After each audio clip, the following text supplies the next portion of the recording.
Arise, minions, and welcome to unMadeGaming. We are here for another episode of this game. And again, they can't hear you because my Twitch broke. It's okay. We're fixing it. We're fixing it in post. Don't worry. I mean, by post, I mean live. Now they can hear you. I just realized he did 3, 2, 1 countdown. Yeah, I said 3, 2, 1 countdown. What is that? Shut up, Paul. Counted down to letting us know there was a countdown. We're here for the last episode forever, at this rate, of Void, episode 23, Punishment. I'm not looking forward to it, and I know that no one else is. That being said, we're here. Our Sith Lord is looking forward to it. You just said it. Oh, God. If you guys like what we do here and you want to support the channel, the best way to do that is by joining us over on our Patreon or subscribing here on our Twitch. And if you want to talk about the show and all the other lovely shows we do, join us in our Discord. Links for all that stuff down below. And before we talk about the corruption bar, which has suddenly disappeared, we have another announcement that Paul loves to hate. We'd like to thank our show producer, The Awkward Company, which is a media company focusing on elevating content creators and assisting their production value and growth. Thank you so much, Paul and The Awkward Company. And in the bottom right-hand corner, you can't see it right now, but you'll see it in a little bit. You'll see the corruption bar. That bar serves two purposes. One is when that bar fills, Dot gets to do whatever the hell she wants to us with her 9 darkness points and her devilish grin. And 2, every single dollar that goes into that pot goes back to these wonderful, beautiful, missing faces you see here before you. That being said, I will turn things over to our evil overlord, Dungeon Master, Game Master. Dot, take us away into space. I am the lady of many names, none of which Mike got right. No, just kidding. I'm Dot. I don't even know where to start. We could pick up exactly where we left off, but I feel like it is the finale and maybe a small recap is in order. You've come a long way since you first met on Coriolis and found your way, lost all the way in the dark system of Taoan, to recover some information that still hasn't quite managed to leak to the public, that a First Horizon agent ship has made its way, broken through what was thought to be an impossibility, and they are here now, planting an insurgency, one that seems to want to disrupt the Third Horizon to its core, the Consortium, in fact. And they want to do it by pinning it all on the Order of the Pariah, something called the Mysticides. They have been in search of a group of people, one person in particular, an emissary, he calls himself, a physical representation of the messenger, one of 5. And they did, in fact, find the emissary, but not in time. They found him in a medical facility on the planet of Kua that is, in fact, the planet that Coriolis orbits. And after trudging through deadly swamp and, I don't know, riding some boxes down a slope, they made their way into this medical facility, found a dead emissary, a sister, and a woman that they have been looking for, Priestess Sholey, someone that Tao met in our very, very first season. Unfortunately, whatever your sister gave her, if it is to believe to be true, even if it was supposed to pose as death, it seems that maybe, thanks to the darkness that encroaches in this deep, dark swamp of death, that she overdosed. And as she foams at the mouth, the 4 of you, including Jalissa and Lamara, stand around this woman who lies very, very still and very, very dead. You are still inside the medical facility, just steps outside the door. We can't stay here. We have to go. I start picking her up again to keep going. Okay. You begin to move her dead body. Does anybody else want to do anything?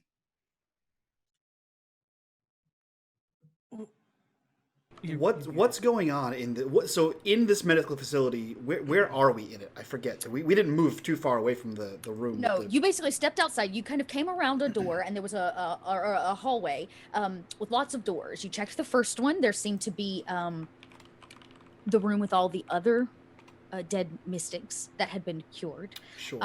Right. And then you found the room with just Sholey and the emissary. His body exploded. You all had a shared vision. You moved Sholey, were trying to get out to the vessel that so that you could abscond out of here. I assume since they're getting everything out of here to look like they were never here, well, kind of, there's no, like, computery stuff.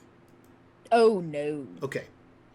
Okay, Oh, cool. no. It is, yeah, no. If they have any kind of major tech, it's going to be movable tech, right? It's Sure. like a closed laptop or Yeah, some yeah, kind of yeah, yeah, iPad that goes with them. It is not hardwired in, not this far out anyways.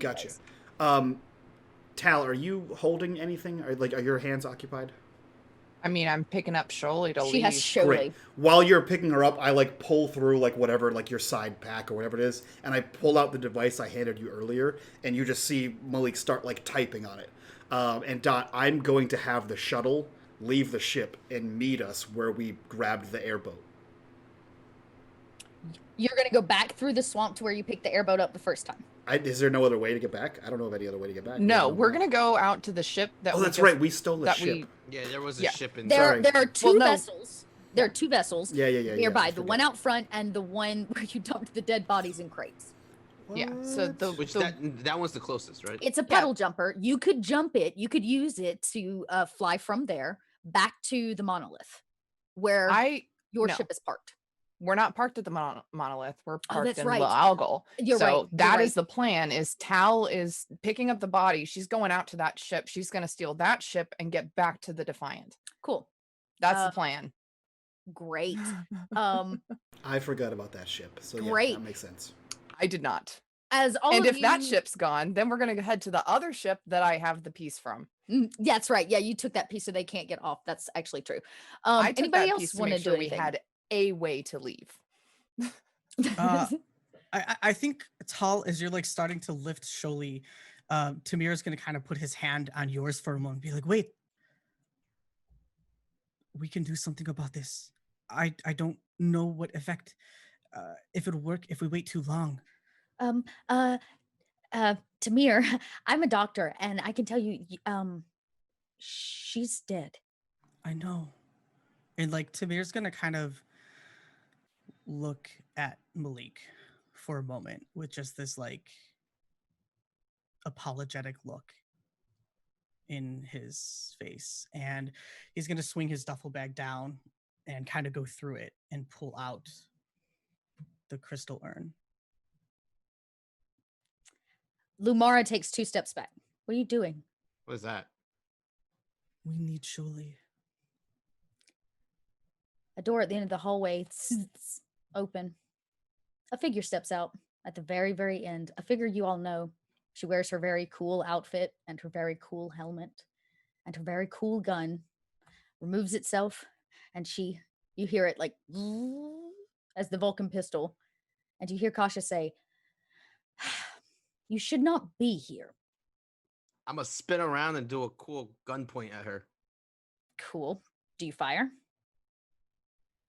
I can't remember. This is me being just stupid. This is Did- Kasha. No, I mean, like, did we establish that she was bad? Oh yeah. Yeah.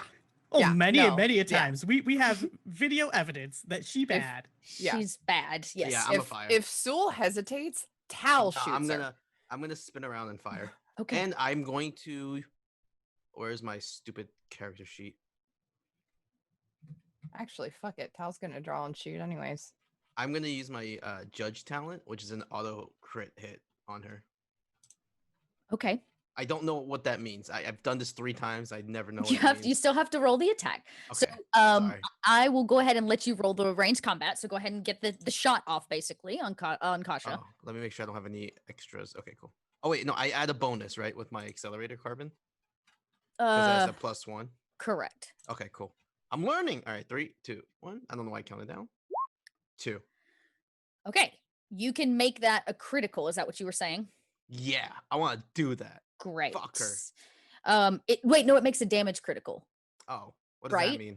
It just means she takes more damage. It says auto Correct. crit hit. Auto crit hit. So then maybe you don't roll for it? It just happens? Yeah, so it's an automatic crit, so you get to do the damage of the normal thing, and then you Right. also get to roll one time on the crit table, which is page 96. which I Okay, have that's open. roll on the crit table. I got Slash it. So roll 2d6. Yep. D6. She is going to take that hit. Okay, so that's a darkness point, I believe, to use for Dot. Yes. Because that was a thing. Okay, now as a reminder, mechanical thing. Sorry, chat. You have the Executioner. So a 21 is a broken nose. They are stunned for 1 turn. A 12 is disoriented. They are stunned for 1 turn. The difference is the broken nose would give her a -2 to manipulation. So, which one would you like to do? I'll do the broken nose. Okay. Okay, so she's going to take the damage. Okay. So you rolled a 2, she rolled her 4, got none. So she's going to take all the damage of whatever the weapon is. So how much damage does your weapon do? 3. Oh, damn. Okay, the shot fires off. The armor she's wearing is no joke, and it pings off of her helmet. It was a Deadeye headshot had she not been wearing it. But you see that the front of her helmet now is collapsed in. Blood begins to drip from a kind of a crumbled and very messed up faceplate area where you have broken her nose underneath. She screams out and she drops her weapon. I would like to shoot her too. Are you not carrying? Yeah, you're carrying Charlie, so you have to take Well, it. no, I said I was going to pick her up, and then Then you Tamir did. said he stopped me. Oh, that's right. Then you would have put her down. Okay. Yeah, go ahead. Take a Yes. shot. She can't take her turn because she's Okay, and I still have the accelerator Dose. crystal out, and that's the +1 for my eye. And I just wanted to make sure that we did the Limited success? because I couldn't remember. 1. So that is a success. It does hit. She will roll against the armor she's wearing. yeah, She takes all the damage of the weapon. How much is that total? 2. Okay. She's still on her feet. Another ping kind of against her armor shoulder. She screams out. She hits the ground, rolls, and kind of ducks around a corner for a little bit of cover, like the corner at the end, the far end of the hallway. You all have a moment to react. I say, Tamir, grab Sholly. Let's go. Everybody out. Is she? That's my blocking our command. path? Is she blocking our path? No, Okay. she's at the opposite end. She would be chasing you. I would. I'm like prepping to leave, but I'm gonna showcase that I'm gonna take tail. Like I'm gonna take the 6. Okay. So I still have my guns pointed at her and Mike. waiting. Dot, Mm-hmm. say that again. How does this hallway look? She's at the ass end of the hallway and around a corner? This is a U-shaped hallway. Yeah, yeah. You guys are at the middle. If this is a U, right? This is a hallway. Yep. She's down there. Yep. You're down there, and you need to go this way. Okay, so we just gotta go straight. Yeah, basically you're like looping the corner, and you got to go straight out, and she would be following you around the corner. Come on, let's go. I have a question for you, Dot. 1, 2, 3, 4, 5, 6. So, This is your. so I have. We can't see that. It's too yellow. Oh yeah, got it. There we So go. I Perfect. have, while everyone was gone, Lamara put on my armor, so I've seen her with less things on, and I've also seen her rummaging through her bag several times. Correct. Would Malik be observant enough, perhaps this is a retroactive roll, to have seen the grenade that Sewell gave her? I thought you guys took her grenade. You gave her a knife. Sewell gave her another one at the No. before we left. Oh, the that's ship. right. You gave her another grenade. So I It don't was remember. it was a disabled grenade. Oh, Yeah, was no, it disabled? Yeah, I think that was Taoan this- Yeah. is Sewell took it, gave her the knife, But- and I gave her a then dud grenade. I gave her a did- dud. I gave Joey 2. I'm sorry. I gave Tamir 2 grenades. I don't think Malik knows that, and I don't think he knows that it's a dud. Here's Oh, the yeah. thing, though. Kasha doesn't know it's a dud. Yeah, and neither does Malik. So Yeah, would Malik Yeah. have seen that? Here's the thing, Malik. Well, you give me a darkness point. Oh, fuck off. You know what? I will. I'll see you one better, Dot. I will Okay. give you the darkness point, Okay. but I'm going to use my icon talent. I'm going to Okay. use my icon talent, the Faceless One's talent, which allows me to move something that I need into my path. So I am going to produce a grenade. So what happens is we start like to move, and I grab whatever pack Lumara has on it, and I like throw it open, and I reach in and I grab this grenade, and like I've never thrown one before, I just chuck it down the other end of this did you hallway. pull the pin? Yeah. Oh, I do the whole thing, and then listen. I just gave you ingredients to make a bomb. I'm pretty sure I can throw it. So he pulls the pin, and it's future. He pushes the button, and just that is a ranged combat attack. Sure. Let's make sure. So I don't know. Really we are running, right? Yes, and that too. We'll see. Do grenades give you any bonuses, Paul? No. I know you have a bunch of them. Okay. I don't. Paul's all. I don't think it's so only either. with guns. Sure. Is your sniper, right? So, how about a 2 success? Okay. That's To my I love how wonderful. The moment she says one word, we're all just like, fuck her! Just like, yeah. Gut her down. So he grabs this thing, hits the button, it starts to glow blue, because that's how future grenades work, and he throws it down the hallway, and like, tink, tink, tink, off the wall. So is this still the dismantled one? Probably. Oh, jeez. But it looks real fucking cool. I don't know. There's a corruption bar, and Dot's got some darkness points. Yeah. So it's up to Dot if it's live or not. I spent an icon talent, so maybe Lamar just stole new grenades, and I grabbed one of the live ones. I will say, Mike, God. I love is like the first 5 minutes of stream, and we both just used everything. Yeah. She did help Tamir take his suit off, which is, I assume, where his grenades might have been. So perhaps she stole one of his grenades then. Dot, just saying, maybe that's what happened. There weren't any pockets Right. on that. There are suit. no pockets in that suit. Everything but him is in a duffel bag on his back. There's no room in that suit. I'm all right. Fine, Mike. I'll let you have it. What am I I'm gonna let having? you have it because off it goes. This grenade, it rolls down the hallway. You hear Kasha kind of make a hoot, and you hear the sound of armor scuttering across the floor, trying to go up the opposing, like, parallel hallway. In between it is, of course, all these rooms, and you all are also going to have to hustle. We are running. Who is carrying I think Tamir. Priestess Sholey? Tamir. Yeah, on Tal's order, like, he kind of I need a sighs and strength puts check. it away. Or a strength check. Oh, yeah. She's not I a need she's to not a have- very big lady. And you note that she's real thin, probably to the point of being emaciated. Well, You wanna use that darkness point? no, I don't. Jalissa can fucking get in here and help. She clearly can. I She see clearly him could. struggling. I see him struggling, and I pick her up. He's Okay, still hurt. roll the really strength- bad. Okay. Roll the strength check. You probably still have broken ribs, and your body Force? is. Here we go. Strength check. Force? Can I use force? Force? No, because that would be like pushing her. If you wanted to push her down the hallway, Fine. sure you No.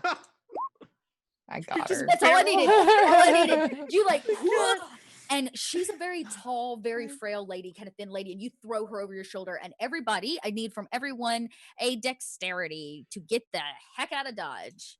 Roll for. Do you want to also roll for Lamara? I got her. Cool. So here is Malik, 0, great, perfect, 10 out of 10, and Lamara, 2. Cool. Ah, nope. Okay. Now, I would, Oh, I would- y'all. I would just like to preface that this is gonna bite me in the ass. Zul would not move until everyone was ahead of him. I appreciate that. I'm gonna give you a chance for everybody to like get around the corner, but there's still an explosion. Oh, I mean, I chucked I knew it. I mean, we already had a corruption bar. This is the last episode. She had, what, 9? I chucked darkness it. I points chucked to it start pretty off far, with? Dot. 10 now. You did chuck it pretty far. All of you Fucking round Mike. the corner, Sewell behind you, watching your 6, as you are all running.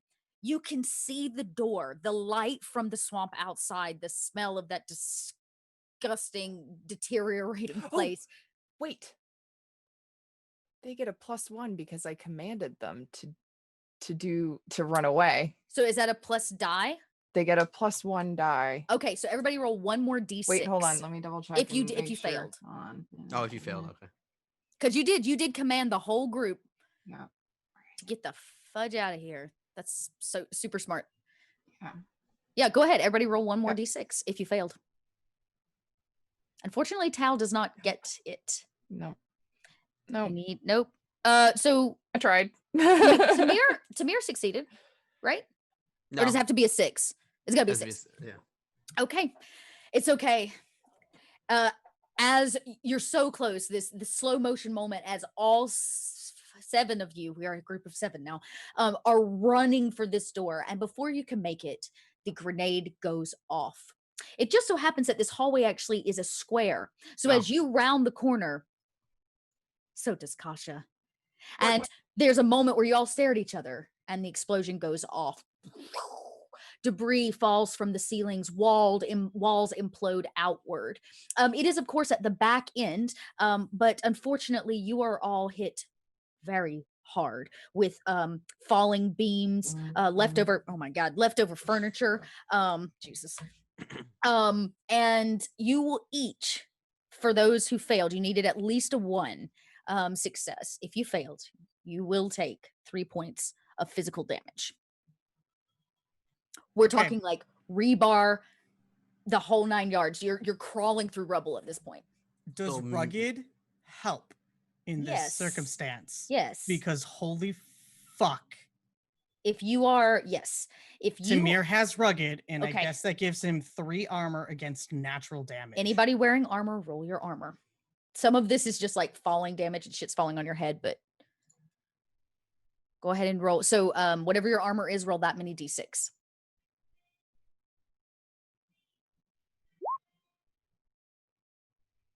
You need a 6 to not take any of that, right? Yep. Anybody else want to roll that armor? Tal, you only take 2. How about you, Mike? I don't have armor. Yeah, that's what I thought. I gave it to Lamara. Oh yeah.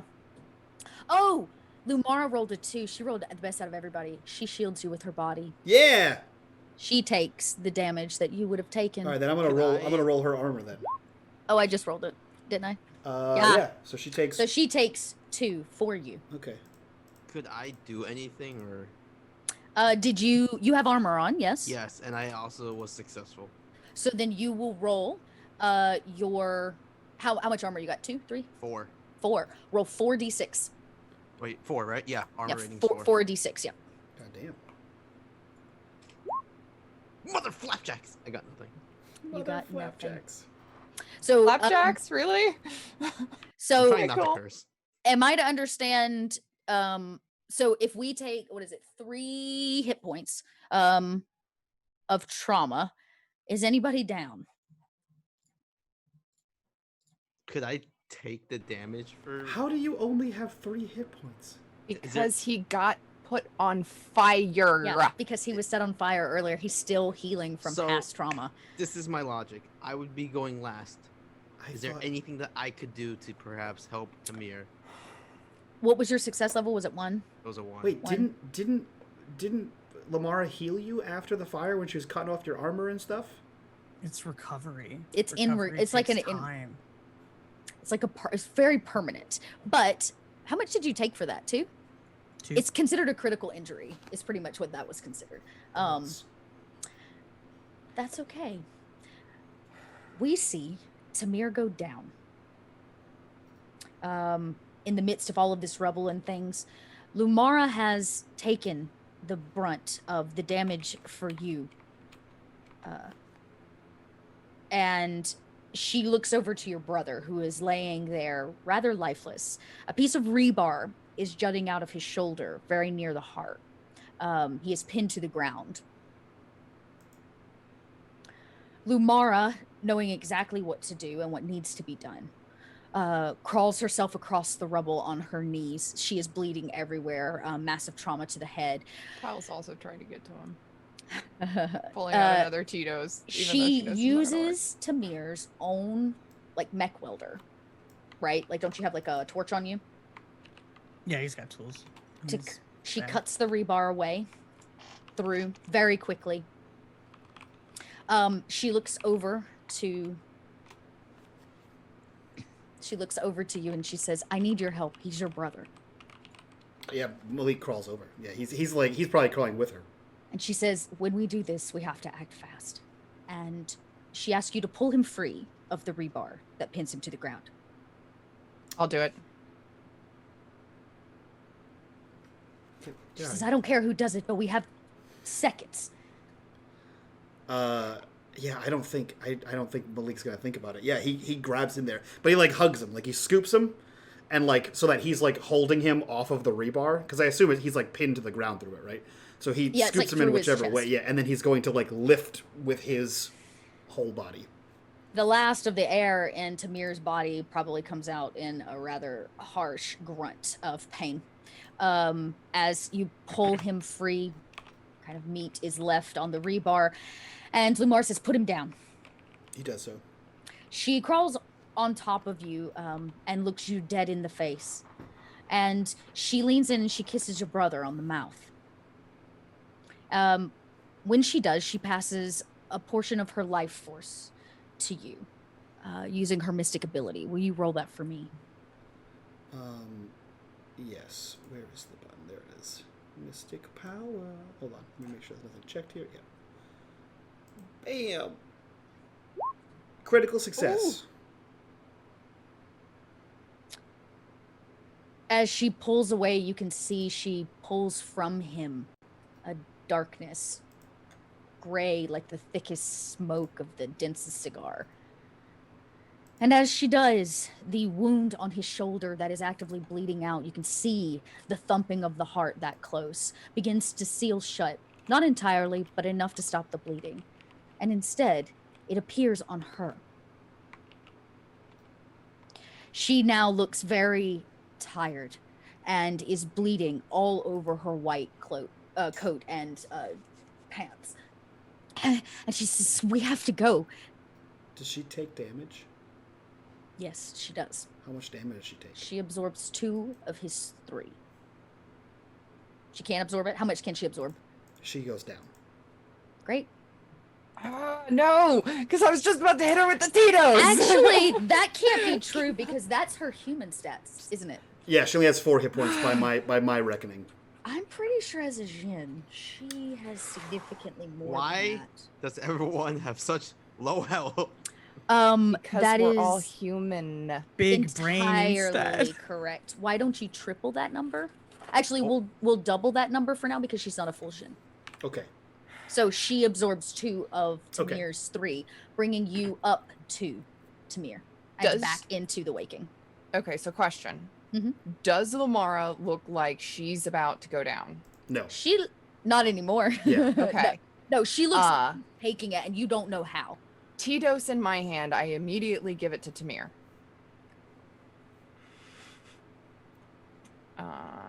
Like you stabbed Tamir with it? Yeah.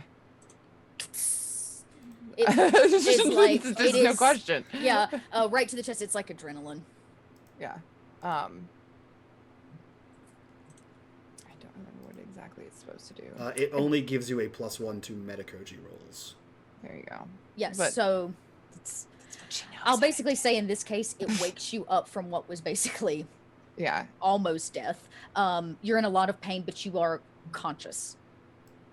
Tamir, can you hear us? Or come on, we gotta go. And I'm like clearing rubble and trying to get everybody. Yeah, I think Malik is still like holding him up, right? Or I guess he laid him down on the floor. But yeah, he begins to like sort of get him up over like one arm over the shoulder, and sort of like hoist him up, like not quite a fireman's carry, but like a buddy carry. Yeah. Can I still get Sholey? Yes. Or is she buried? Oh, that's actually a good question. No, it's not. Because actually Tamir was carrying her. That's right. And Tamir took. I will say that Sholey is no more damage than she was, thanks to Tamir, who took the brunt of all of that. Okay. He took the fall that kept the rebar out of Sholey.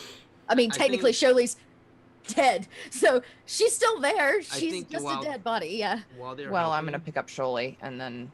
Oh, okay. Yeah. Go ahead. So.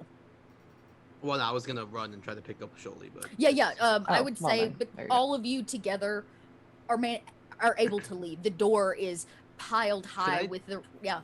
could I take a look back to see if we're being chased? Do you want to do that? Okay. Tal, did you pick up Sholi? Yeah, I mean, Okay, then if unless Sewell did, then I think I would look and then make my decision after, depending on what I see. Cool. You turn around. There is somebody crawling from the rubble. You check your sides. Oops. Dot spends 3 darkness points. You don't have your gun anymore. Ball sacks. Tal's gun's on the floor next to you, though. I mean, Taco Bell. Oh, you know what? I'll spend another 3, so that's also a lost item. Anybody else would offer up their gun? Do I have my Mercury sword? You do. Okay, how far is... It's kind of like Terminator crawling from the rubble, right? There's like a hand, and you can see her. She's fucking pissed. She's like, her face is like bleeding. How close are we to each other? Again, the end of the hallway. You were in. It's a so square. we're relatively close then, right? Yeah, she's crawling out. The rest of you are now probably outside the door. That actually leads out of the medical facility. So either to make Dot spend more darkness points with his free hand, like he's holding Tamir with one hand, Malik reaches behind him and pulls his pistol out of the small of his back, and holds it to Paul. Just a Vulcan pistol. Because he didn't take any damage. Sewell. Who's Paul? That's Sewell. Yeah, to Sewell. He hands it to Sewell. I just want to take a quick minute. Tal, Tamir, and Mike literally all just said, "Hey, I have a gun. Take my gun. Hey, I have a gun. Take my gun. Hey, I have a gun. Take my gun." Eris messaged me. Joey messaged me, and then Mike's now like, "Hey, I'm gonna give you my gun. Take my gun. Take my gun. Anybody, just." I think we want her dead, okay? I think what I want to do. Am I close enough to run? Choice, Paul. Am I close enough to run up to her? Yeah, I mean, she's like crawling out of the rubble. You can run up to her if you want to. I want to run up to her and just like pin her down with my Mercury sword into like whatever rubble or metal that You actually want to kill her. You don't want to talk to her. You just want to do the I don't. My intent isn't to kill. If it kills, great. But if not, what my intent is to pin her down so she can't. Okay. Yeah. You she's kind of like she's crawling out. Her bottom half is pinned, and you take your foot and kick her backwards, and she slams against rock, and you jam your sword through the like left shoulder where the heart is not. And she no, other side. I'm sorry. Left hand goes through the right shoulder where the heart is not. I got it backwards. I'm also staring at myself in the mirror. I'm like, I don't left. And she's there, and she spits up blood. You can see her face now is destroyed, both from the indentation and just the way the helmet has collapsed in on itself, the way sometimes it happens like a motorcycle accident. And so her face is just destroyed. And she looks up at you, her eyes bloodshot with a little bit of her lip. You can see there's a smile out of the corner of it as she kind of spits more blood. She looks right at you. She says nothing. Okay. Yeah, I'm just gonna turn, like, again, just pin her down, turn it on, and then twist it and just yell back. And she kind of yells out. I'm gonna be like, run, go. Everybody, you leave as you hear Kasha scream out. She begins to laugh. Oh, that's some predator shit. I'm going. Okay, can I do another action, or is this just? Yeah, her go ahead. me? She's not fighting you at this point. She seems to be laying here taking the abuse. Can she move? Does it look like she could just get up? No, her bottom half is pinned. You have her like back against something, but her legs are trapped. She was trying to get out when you pinned her. Do I see her gun? No. Okay. Yeah, I mean, I'm not gonna stay there, and if I see my group leaving, I'm gonna just get up and just be really weirded and confused, and just slowly just back away and try to run towards the group. You pull the sword out. No, I'm gonna leave the sword. Oh, you're sacrificing the sword? Yeah, I'm gonna leave it so she's pinned there. She kind of hangs there very limply on the edge of life, and as you leave, she laughs even harder and spits blood behind you. Hear a very purposeful spat. And she says, "It's just another sibling's life on your hands." I feel like I would stop. She dies. I would turn around and just, it's like one of those moments where it's like a scene where it's just fire everywhere. You see the dead body, it's quiet, and you just see Sewell just standing there. Those words echoing. And he's gonna just walk up and pull the sword out. Her body like limp. And then I'm just gonna, like, very confused and scaredly just run back towards the group. And you run out trying to forget her words. Jalissa is, of course, with the group. I know chat's worried about Jalissa. Jalissa's hanging in there. Dot can only play so many NPCs, y'all. Give her a break, okay, chat? Dot, This doesn't want to become the game about. She did Yeah, a yeah. really good job getting out. Yeah, for sure. Dot, can we do something super quick retroactively, just in case? The T-dose that Tal gave Tamir, can I roll for that? Because I Yes, of actually course you have can. metacurgy. Yeah, I mean, technically, Lumara could roll for it. Again. I feel like the narrative is he's holding. Actually, Tal, do you have metacurgy? No. Okay, so I feel like with Malik holding Tamir, I feel So like confident, whatever. Tal sees he sees Tal moving with it, and he could grabs it and hits him with it. Yeah, go ahead. Yeah, go Because ahead. that could possibly heal him. Metacurgy +2 for a T-dose. Gracie, can I have my arm back? Holy shit! You Hey, recovered yeah. 3 hit points. 3 hit points. Between Lumara stopping the bleeding and the T-dose that is given to you, you're really beginning to become conscious again. And the help of your brother, Lumara's whatever she took from you, is making you heal very quickly. And your brother's kind of patting your head, drenching the sweat off, making sure that this wound doesn't open back up on your shoulder, and you're feeling a lot better. Now, I'll tell you, your burns don't necessarily go away. Well, I don't know. We'll find out. You're feeling a lot better, Tamir. You heal 3 hit points. Yeah, he back up to all That's 5.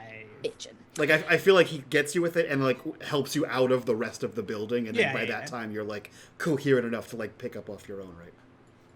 All right. And Sorry, essentially, Chad. I'm as not soon as- ignoring you. I can't read tonight. We got business to attend to. That's Sorry, right. Chad. You do that. I'll focus on chat. As soon as I get outside, I will start checking I will put Sholey down in the ship and start checking the ship to see it, if. Yeah, I'm gonna just try to hotwire drive it. Yeah, sure. Taking Go it. ahead and roll. If you want a hotwire, that's a technology. I will give you a +1 die to that because you're a pilot. If you Cool. want Actually, as I go out to the ship, I'm like, please, traveler, we got to get out of here. all right, take a +1 for saying a prayer. Perfect. And he said +1 as well for being a pilot. Mm-hmm. Okay. He said technology. Boom.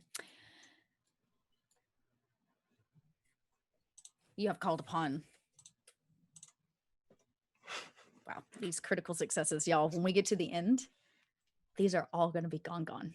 By the way, if you want a surprise, check out how many dice I rolled. Oh, I know. I see it. It's a critical I success. mean, yes, I meant for the rest of the players. Oh, the rest of everybody. So you cried out to the traveler. Somebody, it's been a while since you prayed. What, the trip from Coriolis down was the last time you had prayed? That's been many days. And more importantly, In 24 hours. 24. No, it's been longer than that. It's been almost 2 days. It's been almost 2 days. The sun has set and risen. Okay. All right. Yep. Still doesn't seem like a long time, but okay. It is for somebody. It is to me for somebody that prays regularly. Okay. Fair. It is. No, I mean, who knows? Tal could. Thank you. Tal, dinner just arrived. I was so confused by Yeah. that. Yeah. So I would think that all those prayers have also been what my pastor used to call those are regular prayers. Sometimes you have prayers that are important. I remember him telling me, Fair. I was like, important prayers. This is an important prayer. This is prayer. This is a first class prayer. This goes straight to the man himself. No, this prayer is a cry for proper help. Not just a blessing, but like a please, I need you right now. Like, this is important. We need to get off of this place. I need to help these people. And out it cries. And the traveler responds. It is like you are a bit inspired, I guess you could say, Tao. And with the will of a mountain, you do not stop until this damn thing is hotwired. It only takes you moments. and the whole thing boots up. Lights click on. It is fueled up enough where at least you can get back to back to little Algol. That's all I need. Got to get to the Defiant. Everybody on the ship. I feel like I'm straggling, but I'm coming. Sewell is last in. I would wait at least a moment or two for Sewell. It is a moment or two. If I see him coming out, I'll continue waiting. All right, let's go. Once everybody is in, I will essentially head the... Can I use the talent again? Quickest route. When was the last? Yeah, I think you can because you can use it once per session. session. Yeah. Yeah, and you used it last time, not this time. So You yes. do get a darkness Okay. point, but that is our group talent. Yeah. Let me take that darkness point because y'all know I'm gonna use it Hell yeah. tonight. I got to use it tonight. Yeah. Okay. And you want to fly back? Just get there? You want to do it without being seen? You want to lay low? Like, what is the goal? I want to do it without attracting any sort of attention. Fly casual. Okay. You know, as I'm going out of the swampy area that we are in, I want to try to lay low as possible. Obviously, definitely not go back the way we came. Okay. Because I promised that the locals that I wouldn't. Yes. Okay. I'm not going back the way we came. I'm Okay. gonna essentially I'm trying to fly as low and unnoticeable as possible. Okay. Well, this is not your ship, but I'm going to give you the plus one for blessed because with the will of the mountain behind you. So you get the blessed benefit and any bonuses you get to piloting ships, which I think might already be applied, and then just roll your piloting roll. Ah, yes. Another crit. Okay. All right. What? I'm pretty sure that Tal has only ever crit Is it on hot in pilot here? rolls. Well, the dice don't lie. There's a lot of green. That is a lot of green. I can't wait for it to be all red. Oh god, it's gonna be so red soon. But that being said, the dice cannot lie. And with the blessing of the mountain behind you, this ship, though rickety and a bit tight quarters because it's just a puddle jumper, really, it's already full of these crates. They were loading into it. Some of these crates have dead bodies in them. And now there are 7 of you aboard this ship. Your sister stands... We could have pushed the crates off. Fuck the crates. Oh, okay. That's fine. If you guys wanted to leave the crates, that's cool. We're not worried about the crates. Oh. Yeah. And you're going to have a bit of a travel back. It's going to take you about an hour, but you will successfully lay low. Like nobody is going to catch you. You don't have to worry about like a dangerous trip back. In that time, then, we have Sholi's body. You have Sholi's body. Lumara sits kind of off to the side in a rather large bit of pain. She's trying to stitch her shoulder up herself. Yeah, speaking of, what kind of ship is this? It is a cargo ship. Okay. It's very small. It was very clearly being used to move boxes. Okay. It has like one main cargo bay where everything and then a cockpit. Since she's very wounded and I know that like Sholi's, I assume, dead. And she and like Lamara is like bleeding out of places. I'm again going to like take her bag off, and I know that in her bag she has a portable lab. So I'm going to start beep boop and like open up the portable lab, so that while we're flying in a giant cargo ship, we have place to put those two. Okay. You pop it open. It's a tad damaged. You just went through a massive catastrophe, and she took all the damage for you. A couple of the screens are cracked and they flicker a little bit. They're a little broken, but the important stuff that she actually needs, like antibiotics, to assure that there's no infection, the stuff to stitch and heal the wound, to possibly even cauterize it if you needed to. Those things are there. She is not going to let you do the doctor work on her. She's a doctor, for Pete's sake. Right. So she's going to do it on herself. But she appreciates the help because she would not have pulled it out. She was just going to hand stitch it. So roll her metacurgy on herself. Cool. Can I give her a +1 for assisting her?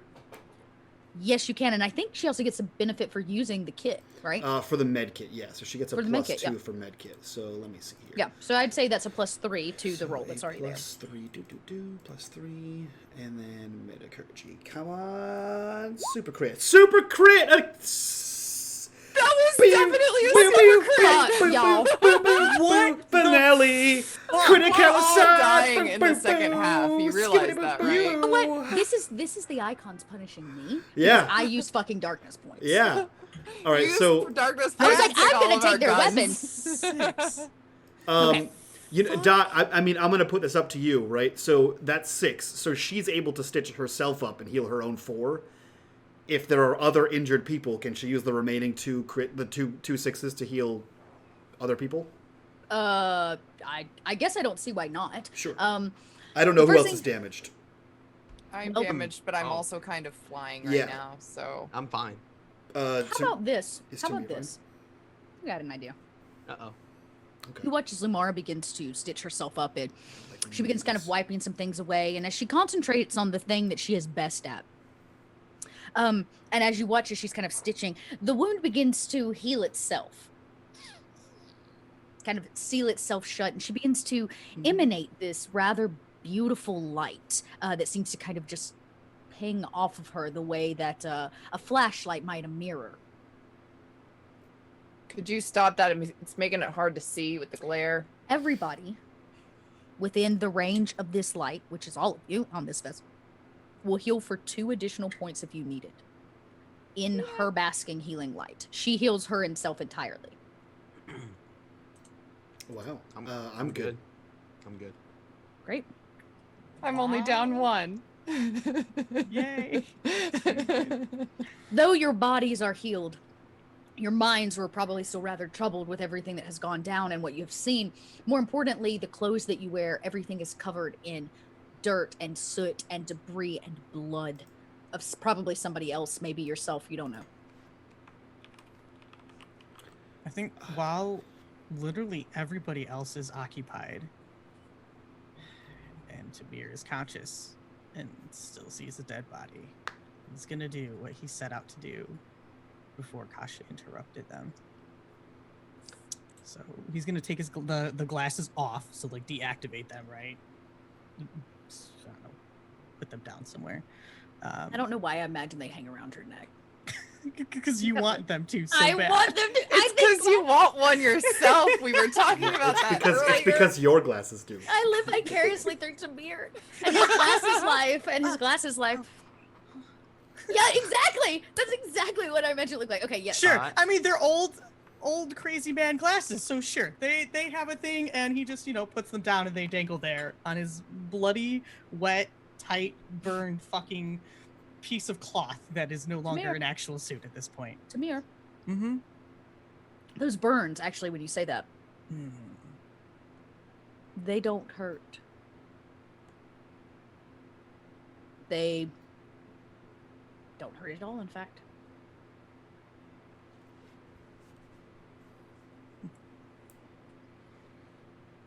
Okay.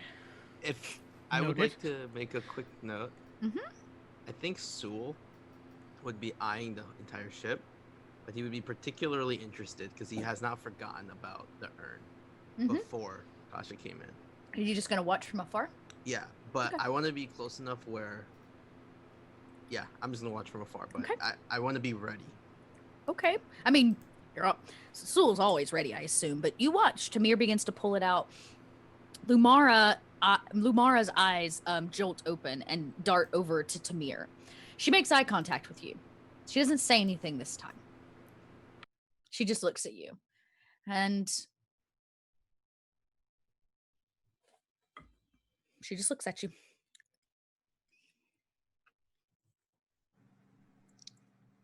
Would Tamir be able to like understand the look that she's giving? You could roll an empathy.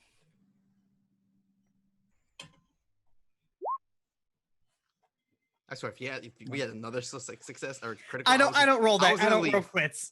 Okay. I would say Sorry to Please break look the up chain. Sly. no, right. Combo breaker. Roll like one. It's hard to say. I mean, I would say maybe even Yes, me too. I would also say that. sorry, I'm just kidding. I didn't want to confuse you this time with my thank you. I'm just kidding. So you confused us with silence. So I confused you with silence instead. So the look, I would Tamir, do you look at her before you take your glasses off? No. Great. I think he's still too dazed and just. Yeah. Nah. Okay. You. I don't think he did.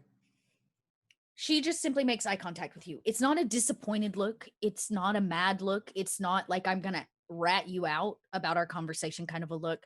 It is a contented look of shared knowing that something's going to happen. But it's also that look of go ahead if you think you need to. There's an understanding there. Yeah. And yeah, Tamir will kind of like be on his knees and sit down cross-legged. And I don't know how it works. If I think he's gonna open the urn, I want to run. I want to run over and put my hand over his hand on the urn. Sul, what are you doing? I don't know what you're doing, but before you do that, I want to tell you something. Many years ago, I took a life of someone very dear to me. And I had a gut feeling after. And it was a feeling of not disappointment, but of something that I had to do. It felt that I had to do it. Years later, I regretted that decision. Watching you right now, I am getting that same feeling.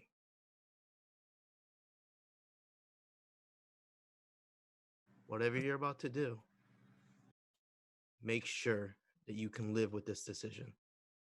I don't understand you.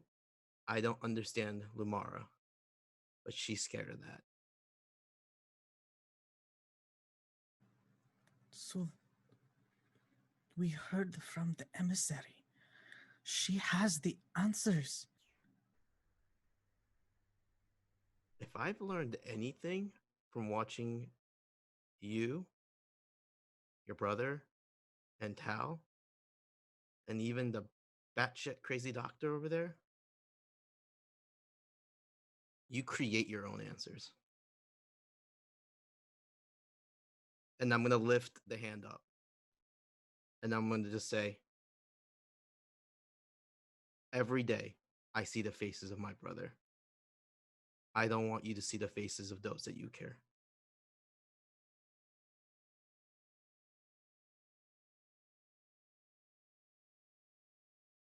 Care for. I left the word out. Sorry. Jalissa, it's probably only Tal that sees this. She is flying next to her sister, of course. When Sul says that, you watch Jalissa's eyebrow raise in acknowledgement and a bit of an astounded state that those words are coming from his mouth. I quietly say just loud enough so that only Jalissa can hear me. He's changed even since I met him. Good. I'm So have I. I'm gonna lift my hand and like as I back away, I'm just gonna do that awkward thing that Sul always does. Oh yeah, in case you couldn't get it, it was Hector, my brother. I killed my brother, and I lean back. Jalissa then shakes her head. Oh, he's changed, has he? Some things never change, Tal. I just like that Malik has no idea what's happening. He's just sitting here. very confused. I'm sorry. That wouldn't have been correct if I didn't add that. I'm sorry. No, it's a perfect Sewell moment. It was. And Jalissa says, "No, that's the Sewell. I know."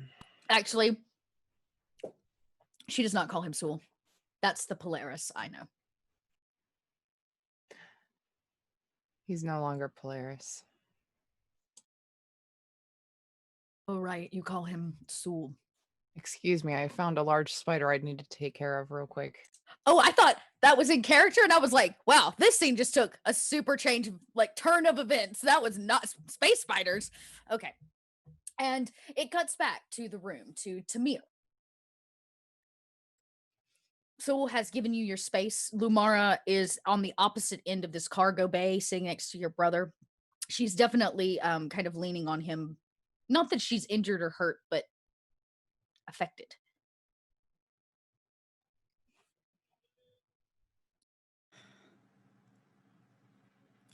Lamara,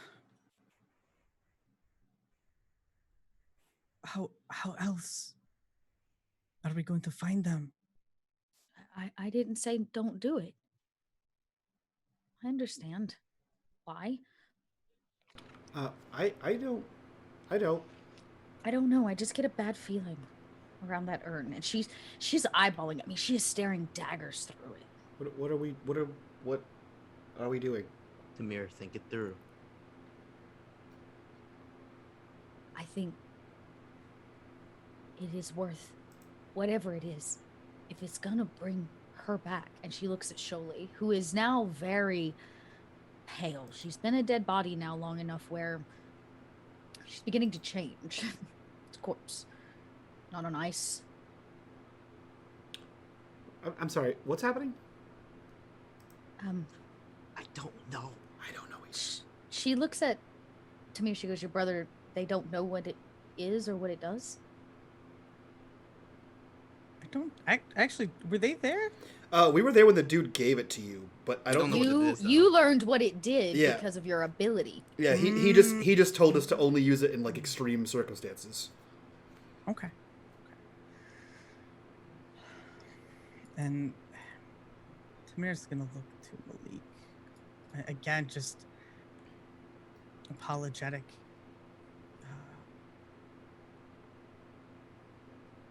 I'm sorry, Malik. But we both understand, right? I don't know what you're talking about. I have no idea what that does. We need to bring Sholey back. We need to listen to what she has to say. The entirety of the Third Horizon depends on this information. I'm real new to this whole. And he like kind of like nods at Lamara, and he says, "But that's kind of how." And again, he kind of like tips his head towards Lamara again. Oh. Sholey's dead. When you come back different. Even Lamara says it.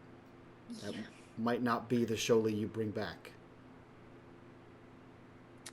If it is anything to be assessed from how Lumara has been, The it will kid give us enough time. The kid only says Lamara is the way she is because she's holding on to something. What is more important to hold on to than the knowledge of where they are? Malik picks his hand up, and in it is Lamara's hand. Sewell makes a little. And then he kind of puts it back down. Sewell kind of gives a little grin and smacks Tamir in the back a little bit. He's like, "See." Relationship advice from Sewell. She kind of relents. You hear her sigh, and she goes, "The item that you have, it has life energy in it. Pure life energy. Not like what happened to me, Malik." I mean, it sounds a lot like someone's dead in it. Like someone's dead and you're bringing them back to life. Yes. But you didn't use that to bring me back to life. No, I used science because She looks at you like you did not use science. You used your hands and your lips. What? Because it was definitely CPR. Why are you so... that's science. Stop. Science! This Oh, is Lord. space, okay? And it Malik needs too to- has the power of smooches. What? Why are you so adamant on this? What? Why are you so afraid of it? I don't know. I'm afraid of it because I'm drawn to it. Okay. What does that mean? Yeah, that's creepy. You can tell she's still trying to keep her distance. She says, but Tamir is right. That artifact there, it's meant to bring someone back to life.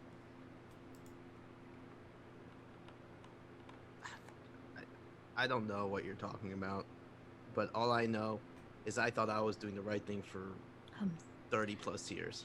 Some people who believe in the icons believe that what fights the darkness is the light in all of us. Old humans call it our souls. I died normally and was brought back from the darkness with no soul. This item would restore Sholei's. How do you know? Am I stupid? I don't know. I just do. How does this affect you? I don't know, Soul. No, I I wake mean, up every day with new information in my head that I didn't put there. With these feelings. With a bloodlust. I can't answer these questions, Soul. I just know what is. how do you know it's going the right vessel, Tamir? I don't know until I use it. Oh shit. Malik, you told me not to send that information long ago. I can't help but wonder if that had gotten out, maybe this circumstance would have even happened. We have an opportunity now to atone for that. We need this information, or the entire Third Horizon is going... I will make the decision, and I will live by my choice. And I will take care of the consequence. But right now, I was saving this for you, just in case. I think there's like a very telling look between the Al-Assad brothers. And Malik just sort of nods. And then he turns to picks, stands Lamara up, and then he turns to face her, and then kind of looks back and nods to Tamir. I think I would put my hand on Tamir's shoulder and not, I'm not trying to stop him. It's just more of a, you do what you need to do and I'm here to support you kind of vibe. He opens it. There's a few buttons on kind of this thing that you have to press, and you hear the latch kind of and the lid kind of peels away from it. As it does, there's a almost kind of dry ice type smoke that embers from the top of it. It begins to kind of rattle and it tips over. And as it does, this kind of effervescent liquid pours out and it begins crawling its way towards Sholey.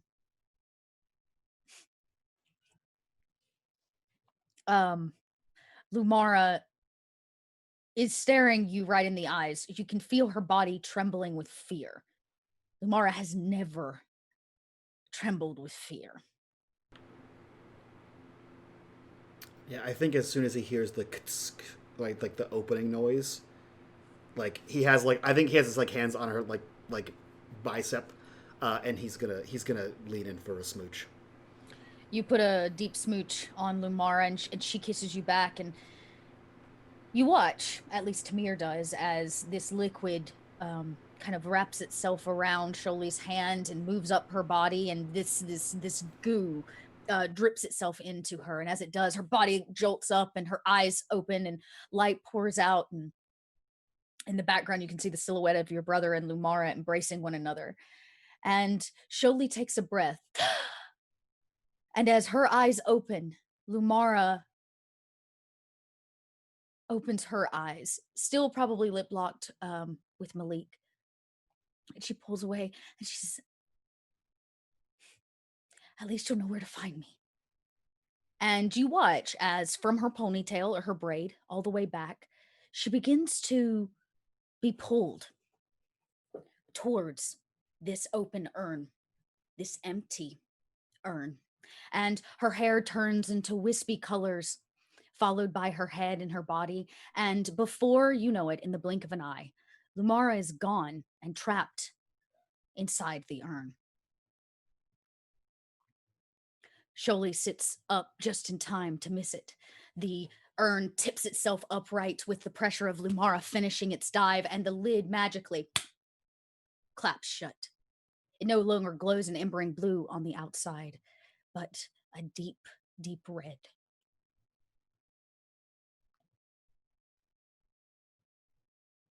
A container that once held the light of humanity is now filled with the darkness of a Xene.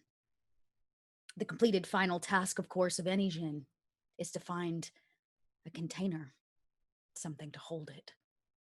It needed to be big enough, powerful enough to do it. And there was an empty one around.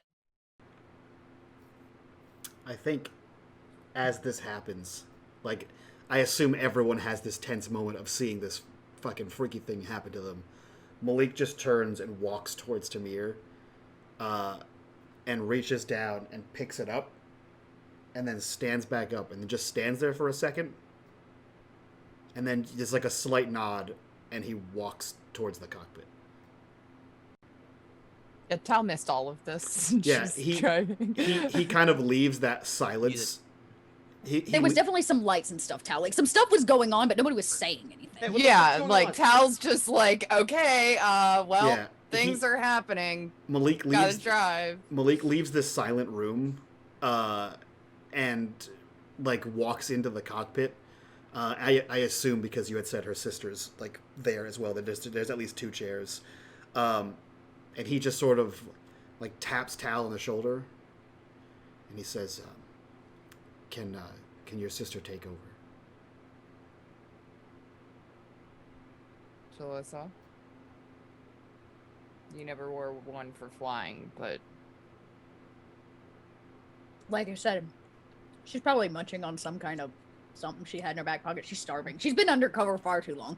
Yeah, it's fine. She's taking her belt off now, y'all. She's feet up on the cockpit. She's well, I'm like I said, I'm not who I used to be. I can handle a vessel. It sounds like when I tell the truth. I can. Okay. Yeah, does it look like she's lying to me? You know your sister. She's one for tall tales. But she's also not she also has done a ton of things you didn't know about. Yeah, that's true. And she says, I got you. And she kind of stands up, and she wants to play the captain's role, and she unzips the kind of jumpsuit that she's been wearing and rolls it down and ties it around her waist all jumpsuits deserve to be worn. And she's wearing kind of a sleeveless piece underneath. And as you walk away, she sits down and puts her hands in all the right places. You're maybe even a little impressed that she knows what she's doing. She checks all the gauges. But maybe you turn to keep my pilot role. Yes, the ship. Yes, the ship will It's make on it autopilot. no problem. No. But that is not what bothers you. Maybe it should. Your sister's back.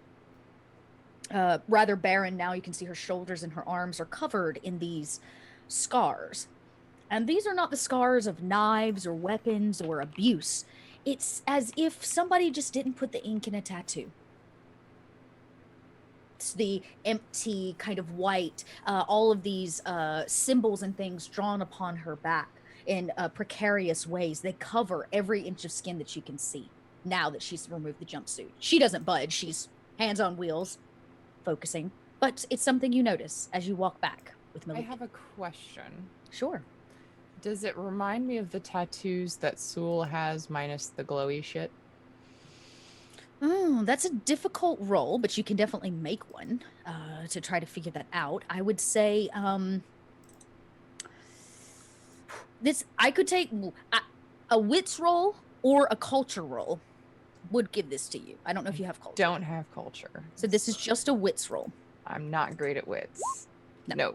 No. You definitely can't tell anything other than your sister wasn't born with these, and you don't ever remember seeing these. And maybe you just have a moment where you think back, you're like, when was the last time I actually like saw her wear something scantily clad or showed skin or anything like that? And you're like, I don't know, but it's been so many years, and these are well healed.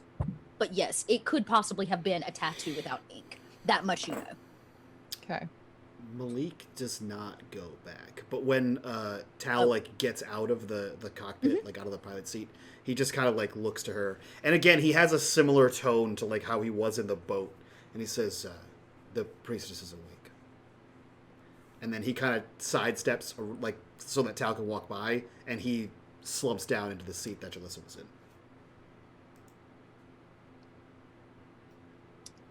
I mean, okay, sure.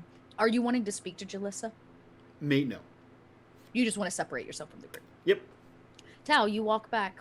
I wasn't gonna walk back. Oh, great. Then the three of you. So here's the thing, is that I still don't fully trust Jalissa. Period. Okay. Especially after seeing all those tattoos on her back without ink, because that's weird. Yeah. I do not actually, I didn't really want to give up my seat to her to begin with. So now that I see that I'm not actually going anywhere, I'm like, okay, well, I'll speak to Sholi when we get there. Jalissa. Jalissa looks around, is like, I just got this. And she relents. She sees that there's like some tension. She's like, I don't need this. She gets up and walks to the back, leaving Tal and Malik and a newly filled red glowing urn to the Ha-ha. cockpit. Now Made that it even awkwarder, Mike. oh, we're sending you a gift, Sewell. Oh fuck! Now who's awkward, bitch? Yep. What? Jalissa is who? so- Oh yes, please. As I sit back in my seat, I look over, noting that the thing is now glowing red. I see. So, what happened? What's that? The priestess is awake. Okay, you said that. What happened? And what's that? Well, I don't have a redhead attached to me, so... And your priestess is awake.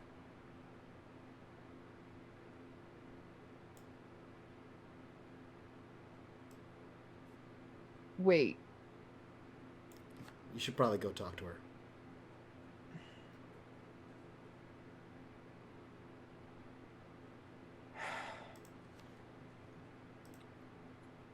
I need to make sure this ship gets back to my ship. If Sholi's awake, we should have plenty of time to talk. I mean, they basically run an autopilot, right? Malik, let me drive the ship. All right. And I'm sure the two of you sit in dead ass silence the rest of the way. But the camera can't help but pan back to the cargo area, where Sholi now sits upright. A person of influence, in fact. Another card has been played. Today, Malik was not gifted anything by his icon. except Priestess Sholey, in exchange for something else that he cares deeply about. You see, worshipping the faceless icon is dangerous, because the faceless is neutral. One thing for another. And what Malik got today was a person of influence, not a girlfriend. Sholey seems rather out of it. She is malnourished, rather beaten and bruised. You don't have a medic anymore. I think I may have some rations in my Sure. bag. I'm just gonna like break some pieces apart and then like hand it to her. She reaches out and grabs it and looks at you. She says, "Thank you." And she looks at you with these very wise eyes, Sewell. She looks at you deep. And as you go to pull away, leaving the rations in her hand, she grabs you with the other one and pulls you in just a little closer and looks at you again. And she says, "Oh, The fuck? I am sorry." And What? she kind of pats your hand. And she goes to the rations, which she desperately needs. And she begins pulling away. And as you're like, "What?" And you like stand up to turn, in walks Jalissa. I sit right back down. No longer in the martyr commando attire. She now wears just a basic jumpsuit that's tied around her waist, and she's rather muscular, and she's filled out quite a lot since you were teenagers. She looks good, except for the scarring. I say that it's actually rather beautiful patterns and intricate designs, but it is scarring nonetheless all over her body. I noticed that, right? Oh, it's Yeah, okay. noticeable. I actually imagine it looks a little bit like Hellboy. You Mm, know how it's like yeah, raised pieces on his skin, but it's not tattoos, right? Yeah, It's yeah, just yeah, the yeah. scarring. It's just like that. I'm gonna look at mine, being reminded just this moment that I have it. Mhm. And am I able to make a comparison? Make a wits roll. Oh, poopsicles. I failed. Nope. Your arm itches. You scratch a little bit. Okay, yeah, I But don't say anything. she looks at the situation. She kind of nods, head up to Sholey. Sholey nods back. They have a very personal relationship. And she walks over and bends down and takes Sholey's hand and kind of bends over and puts it to her forehead in such a way. And she says, "I told you I would get you out." And Sholey says, "I never doubted you or your sister. 1 minute." Technically, we got her out, but She was trying. Y'all interrupted her plan. no, Brandon. I don't say that. Her plan was gonna fail if it wasn't for us. It's probably true. She would have OD'd and it would have all gone bad. But it's okay. It's fine. Whatever. She actually looks over at Sewell, makes, just some eyes at you and then back at Sholey. And she says, "Priestess, this is oh damn, what's your name again?" Are you saying to me or Polaris, what is your name? it's Sewell? Sewell. Right. This is Sewell. And that's Tamir. They helped rescue you. Me. It clicks in. It says like, oh, she doesn't know my name. She's like- learning it, but He's just like, damn it, I shouldn't have said it. you've always been Polaris.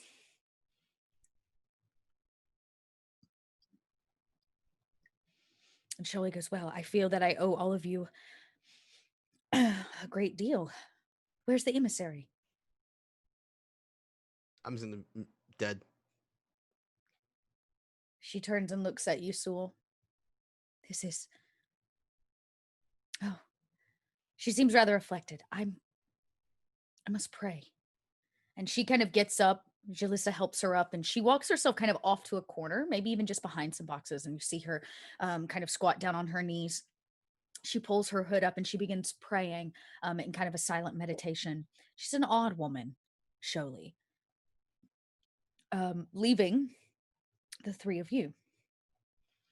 And Jalissa says, "Well, she's going to need some medical attention. Where's that quirky doctor?" We didn't leave her behind, did we? She begins looking around. There's nobody here. I look over to Tamir just to see if he says anything. She's not with us right now.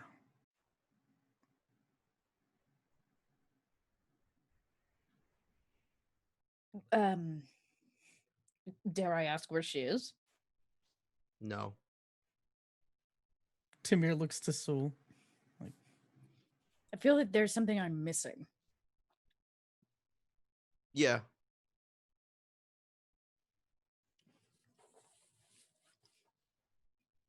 Tell me. I don't She goes, "Tell me, Sul." She looks right at you.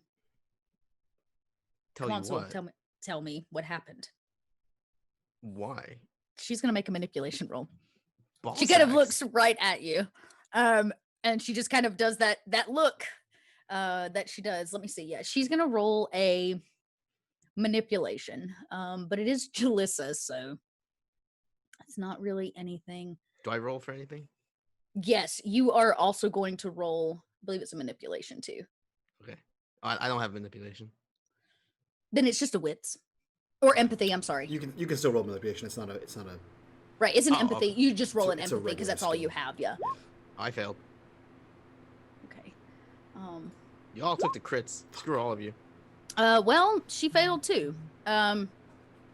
So she goes, "Come on, Sul." Or no, you know what? No, she doesn't. She goes, "Come on, Polaris. Tell me." Stop calling me Polaris. Sorry, I mean Sul, if you prefer. What do I call you? I mean, technically you can call me whatever you want. If you're asking what my birth name is, I suspected Tao has told you. Oh, right. Jalissa. Yeah, Jalissa, right. Right, Sul. Right. It's like awkward dating. It's like they don't even actually know who the other person is, but they've already done this once before. That's Who's awkward now, Paul? Fuck you. awkward. This isn't And me role playing. she's like, yeah, her neither. She's like, we're just here now. And it's like, I don't think that there's unrequited feeling. There's no feelings anymore. It's just awkward. It's just two awkward ass adults that have long history, like teenage history, that haven't seen each other in decades. And they come back together and they know a lot about each other, but they actually don't know anything about each other. I mean, I look at Tamir again. Is somebody going to tell me what happened?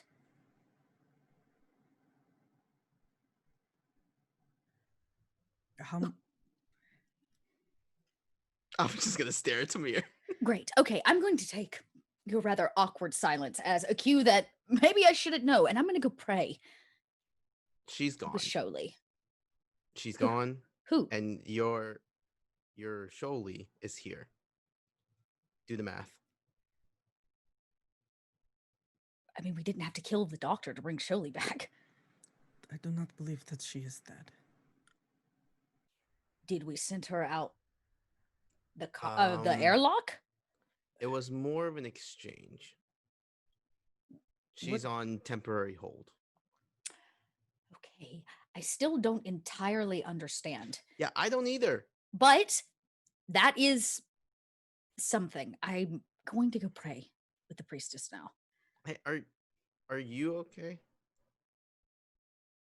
Her brow kind of furrows and she looks at you rather awkwardly. You want to know if I'm okay? I mean, yeah, you just, met your sister. I've spent the last 10 years of my life living in the slums of Coriolis, serving as an undercover agent for the people whose names I can't even say because I've been brainwashed. And she looks very serious.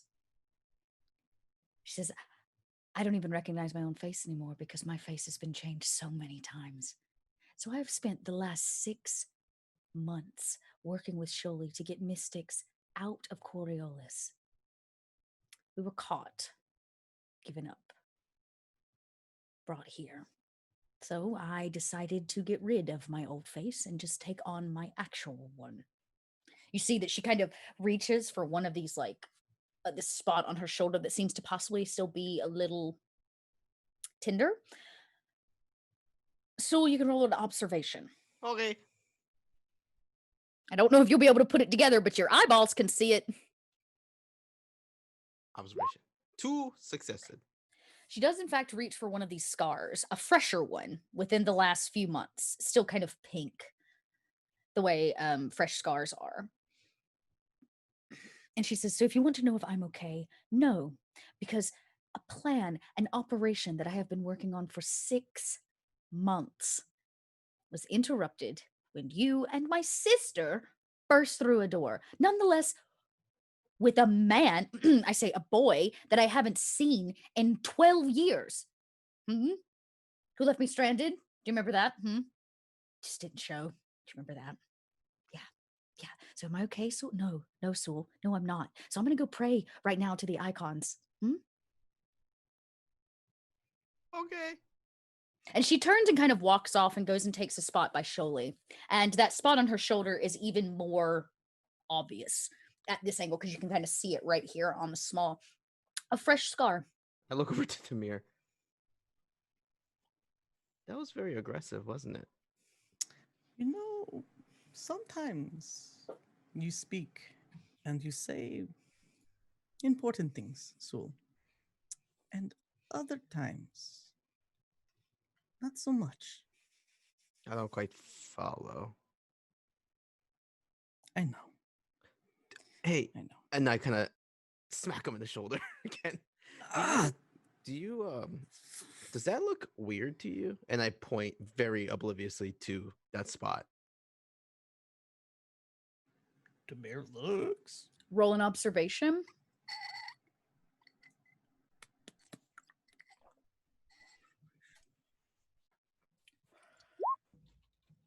No. Well, the tattoo, I say the tattoos are not tattoos. The scarring is obvious that you can't miss. It's all over her back, all down her arms. It stops at her wrist where it very clearly she can hide, right? Like it's things that can be worn under clothing. Is it tech of some sort? Because Tamir has his own biotech implants.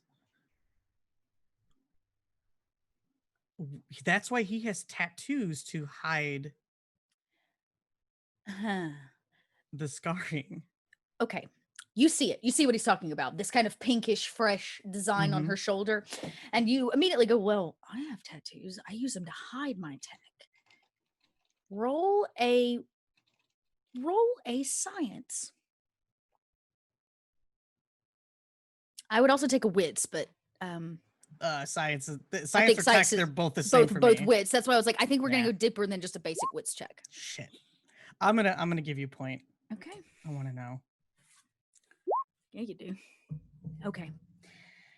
So the first thing you had go, okay, well, I use tattoos to cover up my tech. But she doesn't look to have any bionics. They're not even tattoos. There's no ink. There's nothing covering anything. Except for the exterior of her body, these scars.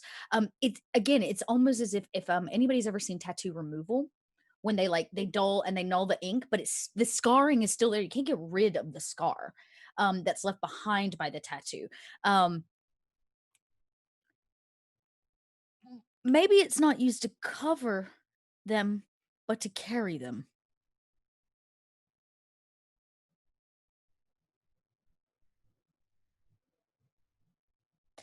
Bionics aren't always permanent and can be carried in a lot of different ways depending on the black market and the person that seeks it.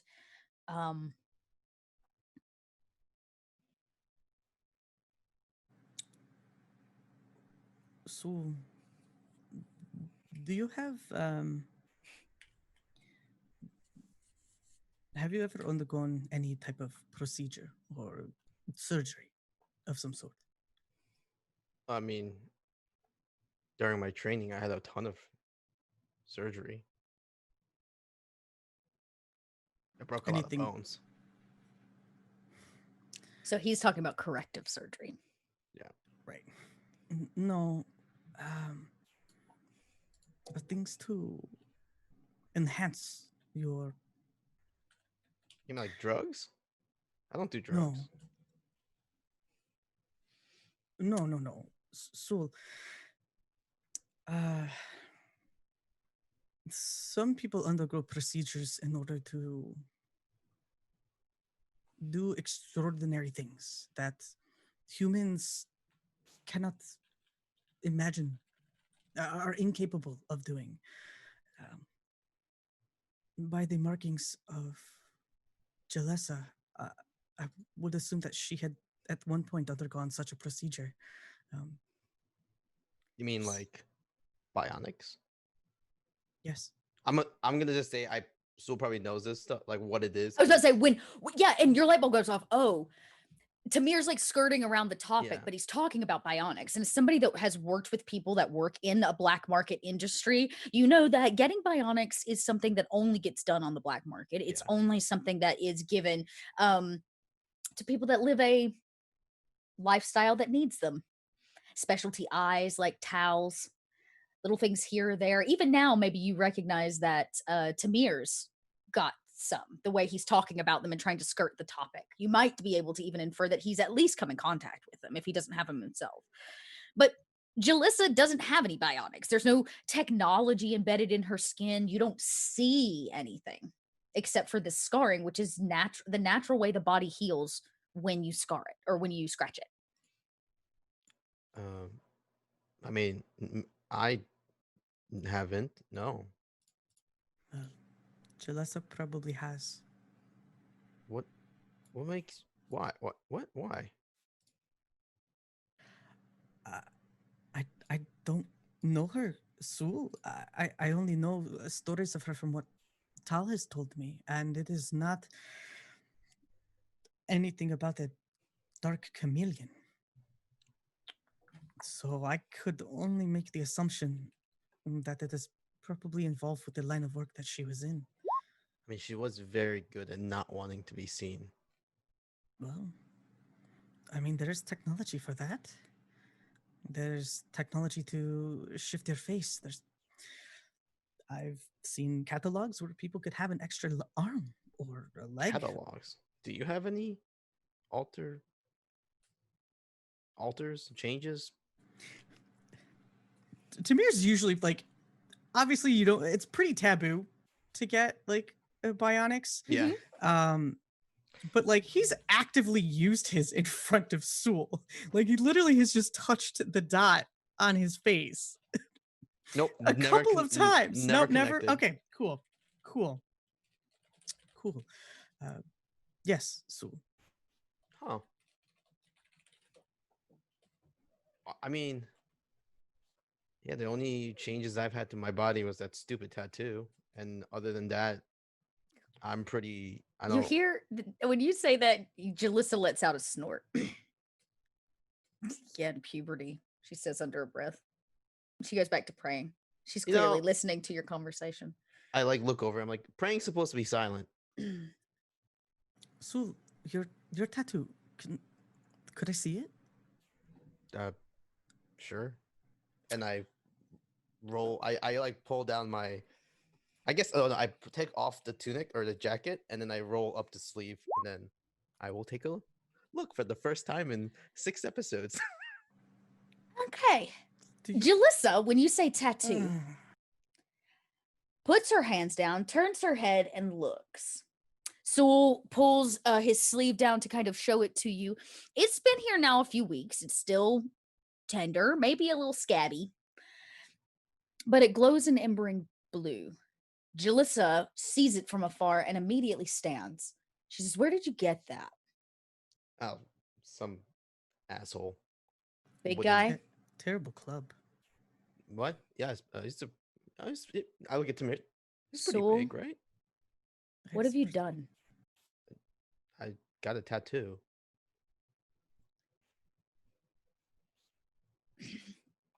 Do you know what that tattoo is? I look at it. Is it? It's the sign of the judge, right? It is the sign of the judge on your shoulder. Yeah. I think that's the judge. Not the icon, idiot. Do you know what the tattoo is? Of the judge? She stands up, and the both of you are probably rather surprised as she reaches behind her and lifts her shirt up and over her head and turns around to show you her back from top to bottom, barren. Priestess Sholi is in full-on meditative state. She has not budged. And she shows you the coursing of her back, which is just all of these symbols. She said, "Every one of these used to look like that. And she What? puts her shirt back on and tucks it back in. Why don't you have them anymore? Because I used it. You can use tattoos. How long have you known what your father has done? How long have we been on that? About 24 hours. 24 fucking About- hours. You've known, But even- you have known that your dad is a traitor of people for 24 hours. But even then, he only just found out when Tamir told him like 3 hours ago. Yeah. So 3 hours. So okay, so I'm gonna be like, I'd say roughly 3-4 hours. Dear Lord. She kind of hangs her head like, wow. She says, when you left me, just never showed back up. I came knocking. Your father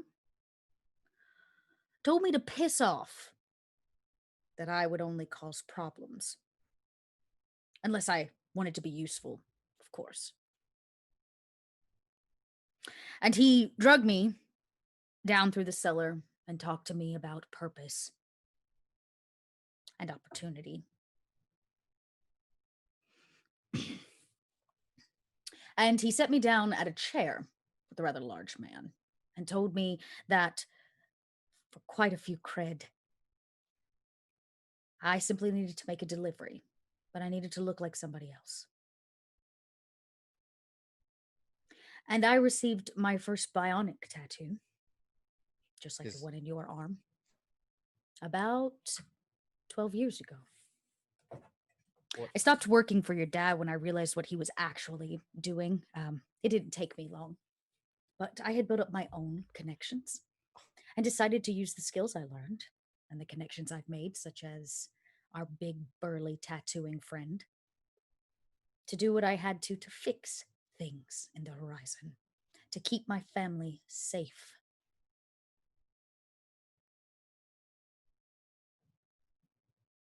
I've done some stupid and horrible shit.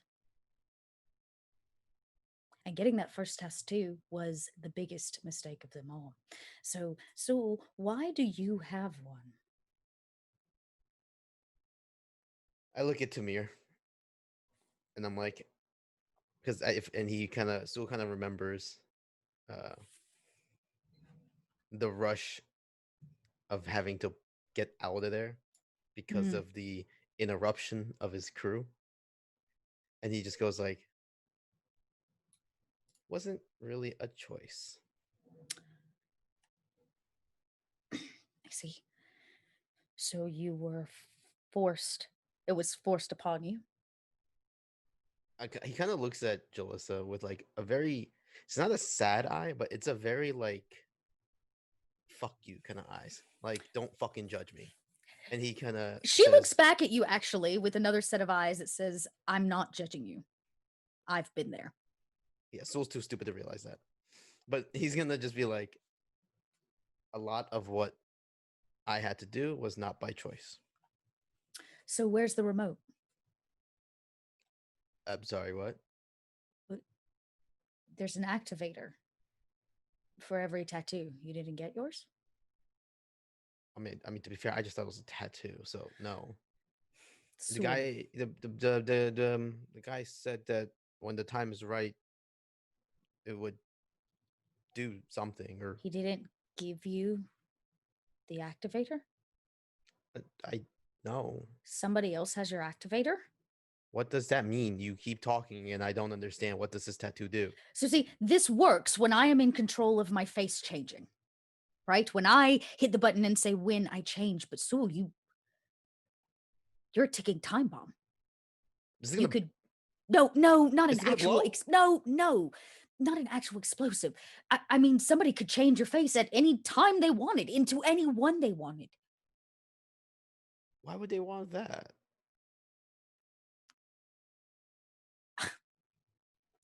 I don't know. You got the tattoo, remember? Well, it hasn't activated yet, and I guess I'll have to go back and have a conversation when we get back to Coriolis. Jalissa, it didn't activate, but it it reacted to the touch of a mystic. Sure.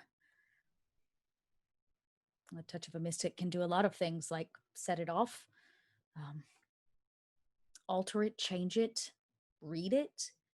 It is bionic code, of course. Like smacks me in the arm. Hey, you're one of those. Your Can- mystic, she looks right at you. Wait, I'm sorry. Did someone knew that, right? I just want to make sure I didn't fuck this up. Yeah. Okay. Good. Okay. Good. At least 50 fucking times, yes. Sorry. I have a memory of a goldfish. All right. It's Soul. It's perfect. It's I'm so like, fitting Yeah. for Soul. It's great. Can you and you work with machines, so maybe You want me benefits? to mess with not the you. radioactive bionics in your arm? Bro, radioactive. What? Well, they don't glow like that for no reason. You have no idea what you went onto the table. She looks at me and she says, "Good luck." And she kind of pats you on the shoulder. Oh, wait, but if I like, is it dangerous? Like if Hey. Well, hey, yes, of course. It's laced something. with a small bit of uranium, which after a period of time can become very poisonous to the body. You're not supposed to keep them. You're supposed to get them, activate them.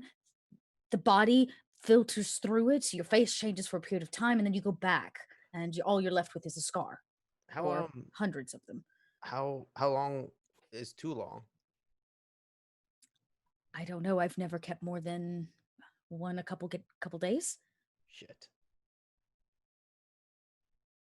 Demir, can you yeah, maybe? Hmm?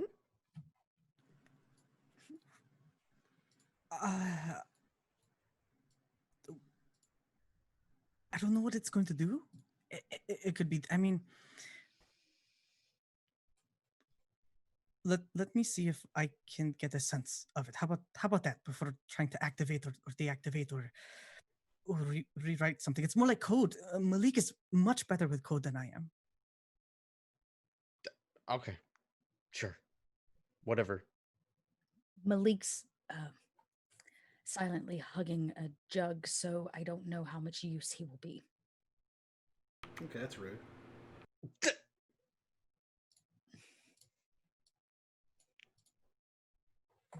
Okay, you know what? How about this? We're on a very confound area. This hasn't done anything yet. Maybe if we just don't mess with it, it won't activate. You know you can't go forever without it being activated, right? But yeah, I get that. But I will figure it out when we're not in a tin can that might kill us all. And Plus- is it only just going to change his appearance? I mean, that's not so terrible. Listen, how about this? Just both of you, you didn't see it. Okay, let's not worry your brother or Tal about this. No, we're I'll- not doing that again. If we know information, we need to tell everybody. Ugh, son of a bitch. Let me learn. Let me just try to understand, and then we could go let everybody know and let them make a decision. Okay. And I then don't lean know if my this is arm going up. to hurt. And he touches the arm. Probably not really caring if it hurts.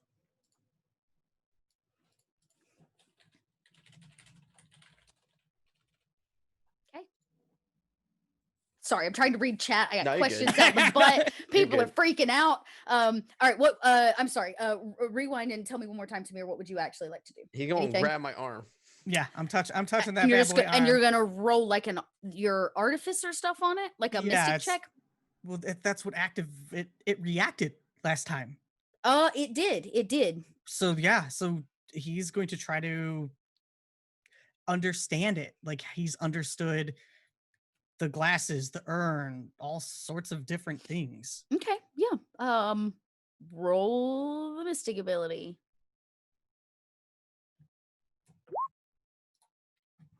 Okay, limited success. You do in fact touch him, and as you do, you can see the kind of blue embering that was stagnant begins to undulate and like almost crawl through the skin, the way a snake might under bed sheets, and it kind of rolls around this this symbol of his icon. It moves, but it doesn't like do much else. Like it is reacting to your touch. But out of one, you don't get a whole lot of a reading from it. You may even close your eyes and you try to feel, but what you're actually feeling is the technology itself, it flowing through his skin. It's sitting there, it waiting. It's in a lot of unrest. It's a Mises. It is not supposed to be here this long. It's breaking. And it's just kind of like, it's the way, like it's sparking, right? Which is normal, but it's kind of overreacting. It's been like this too long. Oh. What? Anything? I mean, I'm sure you'll be okay. There are medical treatments for the radiation exposure. Jalissa, you said that you only had yours for a couple of days, correct? Yes. If it goes unactivated, could it just activate on its own? I guess so. It might trigger itself accidentally, though the damage done to the bionics, the microbionics could be extreme if it sets itself off, meaning it could backfire or not work entirely or leave Sewell with a, completely dead face. I'm sorry, what? I mean, is that the Worst case recruitment? scenario, it could permanently change his face. Or not work at all. Or, I mean, technically, with that amount of uranium sparking, it could end up in a rather large or small nuclear explosion. Okay, I've heard enough. I'm gonna get up and like pull my shirt back up, and I'm gonna just like Cool. I'm gonna go tell the captain that we have a bit of an urgent issue, Mhm, and we mhm, should yes, probably leave. please. So I'm gonna start walking towards the cockpit. Good. Great. As you walk towards the cockpit, you can see out the front there is this dead, dense silence there. You can cut it with a knife. Even Sewell, the awkward of the most awkward, knows it's currently awkward in the cockpit. But out the front, you can see a little algol. You're coming out of the swamp and over the tree line, and you can see the docking with all of the vessels and the ships in there in Little Algol. You're very close now. You'll land in about 5 or 10 minutes. He thinks for a minute. Does he want to get involved? How many bars do I have left, Mike? One? There was 2 total. Yeah, so and I've used one. Okay, great. I mean, Sewell, you walk into nothing. It's just Malik sitting there quietly and Tal sitting there quietly. I'm on manual driving right now because I need to do something. Yeah, Need piloting. task. Tal. What, Sewell? I don't mean to alarm you. However, your sister has informed me that I may be carrying a... How do I put this? A potential nuclear reactor on my arm? Cool. Just sit next to Mir and we'll put you next to the other bomb.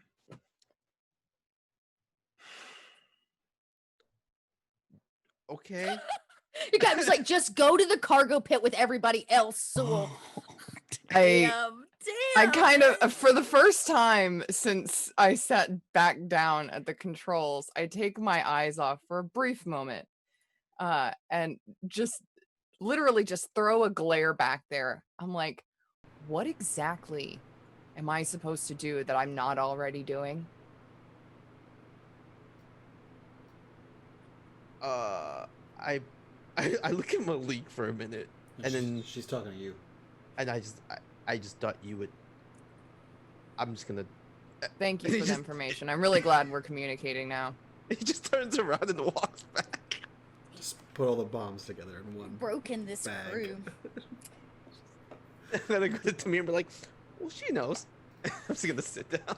And Jalissa's back praying. Priestess Sholey has not budged. And Tal, you're able to bring the ship in for a rather smooth landing with that critical 3. Question: are you wanting to park it actually next to the Defiant, or are you wanting to park it at the docks, like where you say took the boat from, and then walk down back through. So I feel like Tao would know if it would be essentially okay for her to park as close to the Defiant as possible. Because she knows walking around as they are is probably going to attract a little bit of attention. Tao would know that you're not going to give a crap about this ship. And if you just maybe happen to give it to the guy at the dockyards, it could be a nice trade for them to just wipe your existence from record at the docking stations here on Gua. in Little Perfect. Algol. We're going to do Nice little that. trade. Yeah. Yeah. And you pull up right next to the man's kind of waving, like, don't park here, don't park here. And Sal, do you want to just gonna hand him the keys, be like, keep it? Yeah. Once everybody's out, I'm gonna be like, essentially, hey buddy, you want a ship? What? Yeah. You get the ship, and that ship was never here. My ship, this ship doesn't exist. Yeah. Deal. And I'm sure you do the cool captain thing. We like toss the keys. He like grabs them, Yep. his thing now or something, you know. And as everybody begins to evacuate, leave this little puddle jumper to go back home. There it is, the Defiant. You've only been off of it about not 2 quite days. 48 hours. Not quite. You're getting real close to the Almost, 48-hour mark, almost, but yeah. almost. But This you is had the to longest sleep. Tal's ever been away from the ship. Oh my god. And yeah. there it is in all its clunky beauty. Defiant written across the side. I imagine if Tao had keys, she'd beep beep just to hear it, because the sound of your own car is glorious after a very hard few days. And Tamir, as you go to exit this ship, which was carrying a lot of stuff. Look, nobody wanted to look through the gear. Love that. Totally fine. This man will also hawk that stuff and make a killing, so it's fine. But there's one crate near the exit that makes your heart pound. It stops, catches you the way that it does. Maybe it's because you activated your mystic ability and it's reaching out, but there's an artifact aboard this vessel. It's like the Jumanji board hidden somewhere. You can hear, the, man, you can hear the drums. That's exactly what it. Yeah, that's exactly what it feels like. The Oh. Jumanji board is calling you. Like the vibrations. Uh-huh. Tamir will, like a zombie, answer the call. Jumanji. Jumanji. Somewhere out in the darkness, fate takes its toll, and a long lost artifact is found. You can feel it in this one crate. You pry it open, you dig through, straw, and you get to the bottom, and there it is. And I am going to have you roll on the chart, the artifact chart. I have to Watch him the get the glasses. same thing he already It's has. where- Glasses, Dot. It's Come on, another glasses. urn. Then I could put these down and switch to a different team. Or, Gosh. or These ones are for close up, and these ones. And then you are have for your reading flying. glasses. or you wear them both at the same time, like 3D Right. goggles. You get to see in the fourth dimension. What is it? A 1D66? That's right. Yeah. Let me double check my table. I believe so. Yes. 1D66. 59. I swear, I hope it's another urn. It goes from 56 to 61. That's not how math works or numbers. It's because it's not a D66. It's two D6s, Joey. So roll two D6s. One's the Well, one fine. place, one's the Oh, 10th place. right. Yeah. Right. Duh. That's Fine. how all these tables work. Yep. You can't have a 9 on there a you go. D6. So So 55. There you go. 55. Ooh. In it, you open up, there is a globe. And I'm going to tell you what it is when I find it. This is very cool. This is very cool. Okay. It is a globe. It sits at the bottom. It's big enough that you could hold it with two hands. And it has a rough, somewhat kind of gummy surface to it, in fact. This is an ancient item.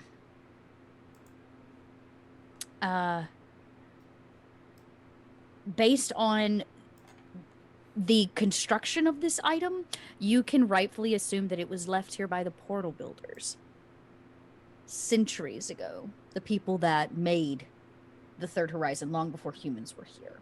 You don't know currently what it does. Yes. Actually, I'll send you some information on it that you might find. But it's funny that you rolled this because this item is native to the swamps of Kua. That is completely serendipitous. I did not plan that shit. Wait, you don't have to pull a card, silly. It's the last game. Wait, you're definitely muted. You're muted. I did, but you should look at it. Lord. Oh my Lord. god. Are you gonna give it to me? What is it? It's a doozy. What is it? Hang on to it. If you want to play it at the end, we What is can. it? I got you, Tal. Damn it! I like that. If you want to play it Always at the the end, last to know. Yeah. And you kind of pull this little stick. It's sticky the way like a giant fish egg is. The globe itself is on the inside, but it has this mucus kind of membrane on the exterior. You could do some research maybe and figure out what it is, but it is definitely, yeah. I feel like Tamir would even at least recognize how ancient because he was studying to be a portal master. He knows at least that tech. Mm-hmm. It's almost indistinguishable. Actually, you know what? modern tech. You studied the portals. You would know that these globes are used to light the portals in space. They're not, you pour sugar water over them and it turns it into a light source. It's called a sugar globe. And they're found deep, deep natively in the swamps of Kua. You have to dive to the bottom of the swamps, which now is almost an impossibility with how corrupt it is, which means that these don't exist anymore. And the portal builders use them around the portals themselves to mark them. These aren't harvested anymore and haven't been, to your knowledge, since this temple sunk 100 years ago. So they may have found one on site or managed to acquire one from the swamps, who knows, but they were moving it. It's an all-natural, completely radiation-free, completely energy-free light source. Water and sugar is all it takes.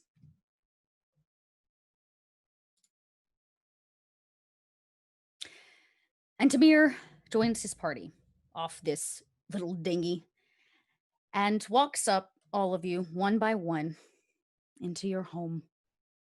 Sholi looks around. She notes her prayer still carved on the outside of your ship. Her hand kind of runs down it. Yeah, actually, Tal has taken to touching it every time she gets on the ship as well. Sholi kind of nods to you, recognizing that you haven't, that you left it, which is As noticed. she does that, I say, I told you I wanted a new path. She laughs and she says, I knew you'd say that.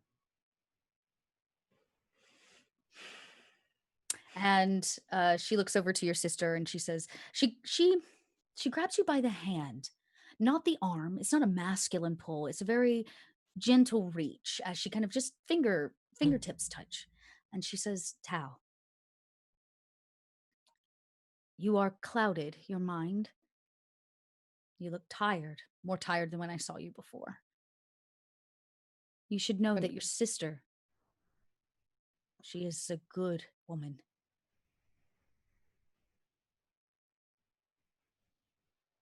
She felt that your father was being trapped, set up in some way. She took it upon herself to go undercover to prove the truth. She just could not get she kind of looks around to make sure that your sister is not listening because your sister would not want you to know this. She could not get the proof that she needed against Kasha.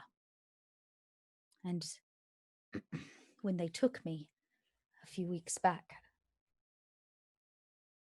I was helping other mystics get off Coriolis, and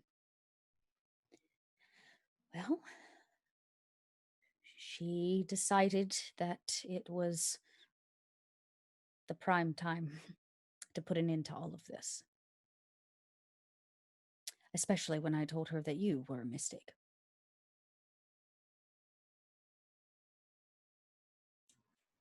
How'd she take that news? Much better than you probably expect. She did not seem shocked, but rather proud. She said you were the gifted one of the two of you. She actually snorts at that one. She kind of smiles and she says, unfortunately, she knew that your mother may not be as understanding. And Yeah, your she father wasn't. was in grave danger. And she could not, for fear of your father being wrapped up in cautious mistakes, she could not simply out him. And so she followed me. Here, well, there. And she gestures back towards the swamp. And we made up a plan to fake my death after the emissary told me the truth.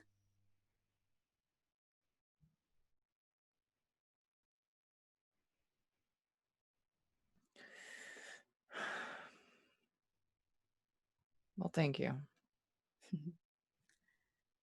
I did not stop you for you to thank me. I should be thanking you, Taltuma. You and your whole crew.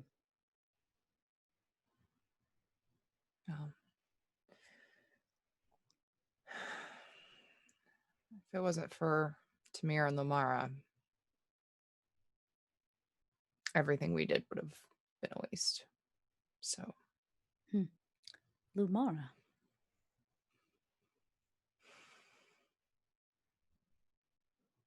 She's a djinn. Shirley actually laughs now, something you've probably never seen. Her stoic face kind of breaks and she says, a Jinn. I've heard that they are not creatures that one makes friends with. Though I would not know. I pray to the icons quite frequently to never have to encounter such things. Well, she wasn't entirely a djinn until whatever happened while I was driving here. I'm sorry to hear that your friend is... She kind of looks for the right words, is affected. She kind of nods like maybe that's the like neutral word because she doesn't know if she's dead or alive or what really happened to her. She's just trying to be empathetic. Yeah. She says, I was praying. I know that you are worried about this Lumara, but your friend Sul, the darkness is coming for him. The judge cries his name. So what is your last name again? Trell Moranian. It's Trel. Little Right. air theme you were. And she says, the judge cries out for punishment. Tell Marion, it cries. The father and son must be punished. I said a prayer for him. Whatever it is, it's very close. Now, come, show me your home. Yeah. And she lets you lead her into the ship with everyone else. Previously when Tal was going to the ship, it was very she had a very like relieved expression, and now as she walks onto the ship to join everybody else, she's in front of Lamar, or in front of Sholi, and she's got this almost look of dread on her face, which she tries to cover, but probably not well. She's a little done. Well, so here's the ship. We should really get going because I don't know. I mean, that guy said that he would remove our records if I gave him that ship, but I don't know how far I can trust him. He was willing to barter a ship for records, so. Well, where do we go now? You know what? I need to get some fucking sleep. Let's go out in the middle of fucking nowhere so I can sleep. Sorry. Yeah, you pop on the ship. Everybody's there. Does anybody want to do anything? Does everybody go to their rooms? I'm going to drive the ship out into the middle of space and sit there so I can get a whole night's sleep. That is I my think we goal. can all, yeah, I think we can all use some sleep.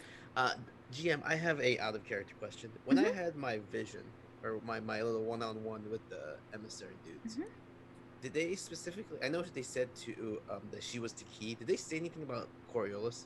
I can't remember. They did not say anything directly about Coriolis. No, that the information that you got from the emissary is that they have 4 siblings. They are hiding. The only person who knows where they are is Sholey. Okay. That was information that was given to her, and that the song of the remaining emissaries is the only thing that can fight off the oncoming First Horizon that is trying to break through. Gotcha. Okay. You were also told that you were gifted. I'm sorry, who is your icon? It is the judge. You were gifted something by the judge to get there, but you would also be punished by the judge very soon. Okay. That is what you know. I think so. I mean, I'm gonna be in the common area, just unpacking stuff and just kind of like getting ready to leave. I go straight to the cockpit to start taking off. As I'm going through, I'm like, everybody, we're leaving. It is a tense night as the Defiant leaves planet side, breaks atmosphere, and heads back to space. What was lush jungle of Kua and now is distant and hidden behind an atmosphere of clouds. And you are back in space. Stars and darkness. Nothing. You can see Coriolis floating off in the distance. I mean, it orbits his planet, so it's never very far. But Tau goes far enough out where Coriolis, this massive space station, the pride of the third horizon, it's just a blip. A point, a dot in space. And you were all met with harrowing silence.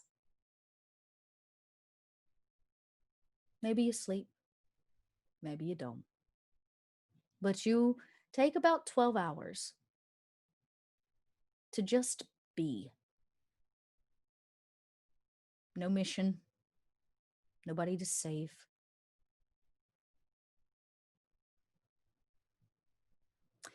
Tau, you wake up the next morning and Actually, oh, I'm sorry. Bum, bum. Well, after like going out and setting up,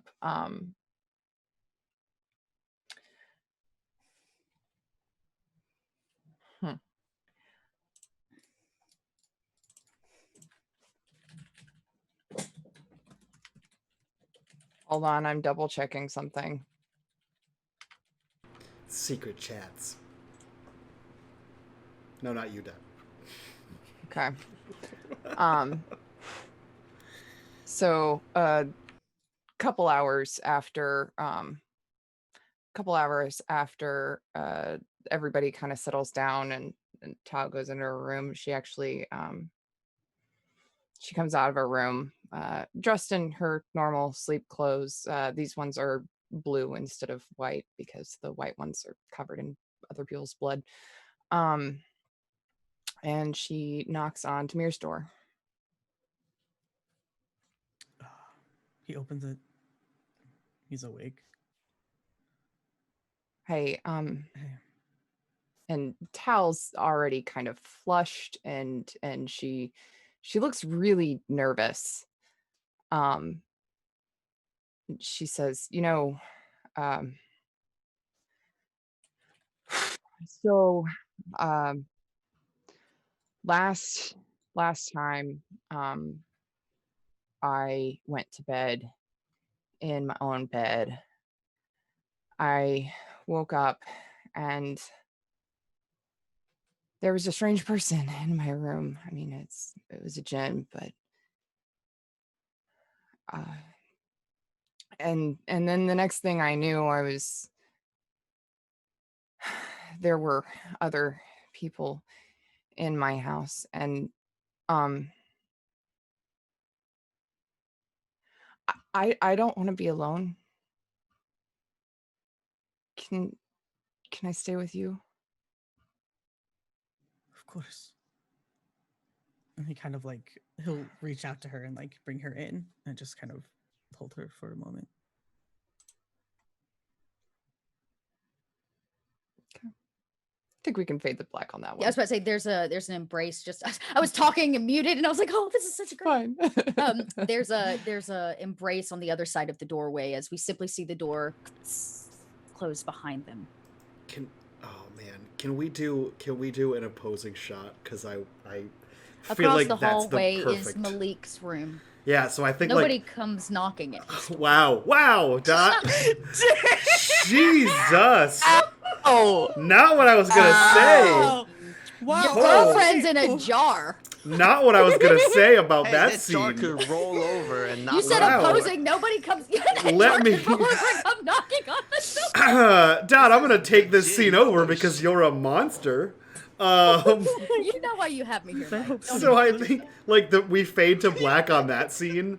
Like, shut up, Paul.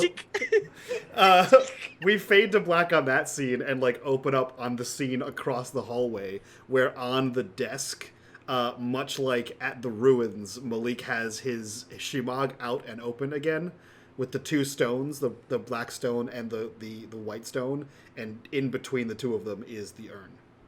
And then it fades to black again. Fucking Dot jerk. I want a fade to black moment. Go for it. Jalissa's on board. I Nope, was about, not with no, her. yeah, I was about to say, I feel like their passion is long since gone. It's- Now they're just like, I they're think two It agents. that fades share in on space. Paul, and it's Is just him there- with the rifle. It fades back out. Yo, That's Paul, Um, not Sewell. Yeah. I think. where are you at? You in your bedroom?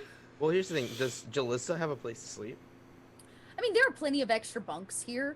Sholey will choose the chapel Okay. because trust me, she has been sleeping Enough. plenty long enough. Yeah, she was dead. I would say Oh. that there are lots of places she can find somewhere to sleep. This is also her home. This was her home. Oh, okay. Okay. Yeah, Right. I If was she gonna say didn't- Jalissa probably gets in her old bed. I was like, she has a which bunk is- in Tal's room, right? They Well, share one? actually, Tal moved into her parents' room, so she has Got a it. double bed because Captain, why Actually- have a ship and take a small bed when you can have the big bed on ship? Yep. Oh, Actually, you hear a knock at your door, Sewell. It is, in fact, Jalissa. The door I slides open and she says, damn it. What have you done to my bedroom? Fuck. The door slides shut. She goes to find somewhere else to sleep. I opened the door. I'm like, hey, listen. You can sleep in your old room. You are, you've clearly, and she kind of comes back and looks around. It seems like you've really taken the I space over. just grab like whatever gun ornaments are on the bed and I just shove it off. Like, it's Okay. not perfect, but like, I mean, just it's your home. I'm just borrowing it, and I'm gonna kind of like push past her and just like walk. And as he walks, he doesn't look back or anything. He just kind of walks and he reaches into his pocket and he grips the two broken pieces of the white butterfly talisman that he had from the very beginning. And he just kind of, I don't know how to subtextually say this, but he has a very scared gut feeling. Yeah. And he just kind of wanders the hall for a little bit and then eventually just doesn't really sleep. He just keeps kind of walking around. Sewell paces like a cat in the night up and down the ship while everybody tries to find a peaceful night's sleep and comfort where they can. There is no rising of the sun, really. No space rooster? Yeah, there's no space rooster, sorry. They can't No. be heard in space. They We go, leave when- that's it. That was so amazing. we leave when Tal's damn ready to leave. Yeah. Yeah, when do we Sally has been programmed to have an automated rooster 8 Yeah. hours after. Oh, no. 8 hours after we all bed down, it just Um, wakes up the whole crew. But the natural order of things. The natural order of things. If a chicken or if a rooster crows in space and nobody hears it, is it still space? Is it Yes. still morning? Because No. you can't hear anything in space. No, I'm just kidding. Okay. Is it still morning? We don't know. So people make their way out. Does anybody have anything they really want to do? It is awkward, may not be the right word, but it is tense. There's still this foreboding. You didn't really save the emissary, but you did save Sholey. A lot of people died in the process. You lost one of your own crew. And you all head back to Coriolis. An hour, 2 hours, you're there. Manual pilot, no big deal. Do you dock at your patron's dock, or do you dock in the main docks of Coriolis? I'm gonna dock in the patron's dock. Because we essentially want to get the artifacts and information to the patron, and then figure out a plan. Great. We probably see you dock, no problem. He has like 3 places. One of them's taken by his personal vessel, which is nothing in comparison to the Defiant. Again, a puddle jumper. But it is waiting for you, and you dock, and in some form of deja vu, you all walk out down this path that you know, right into Coriolis, and the door swings open, and the sound of voices and people and feet and commerce and day-to-day activity is probably overwhelming. You have been away from this for a few days. Maybe you missed it. Jalissa says, she says, man, you have some friends in high places. These are the upper docks. Yeah, I know. I parked here. She looks at you like, yeah, I know you parked here. Your sister's like, yeah, I know. Like, She just kind of elbow her. She says, well, I'm going to go find mom and dad. Probably worried about the both of us. Actually, well, I talked to dad not too long ago. Well, before we left Coriolis the first time. He said that you were missing, and that essentially he wanted to just pretend that we were both dead, because mom can't take mystics in the family. Jalissa smiles. The literal only person that understands where you're coming from, your sister. She leans in and she kisses you on the cheek. And she says, that may be true. They may not be able to handle it. But I love you anyways, Tao. We're family.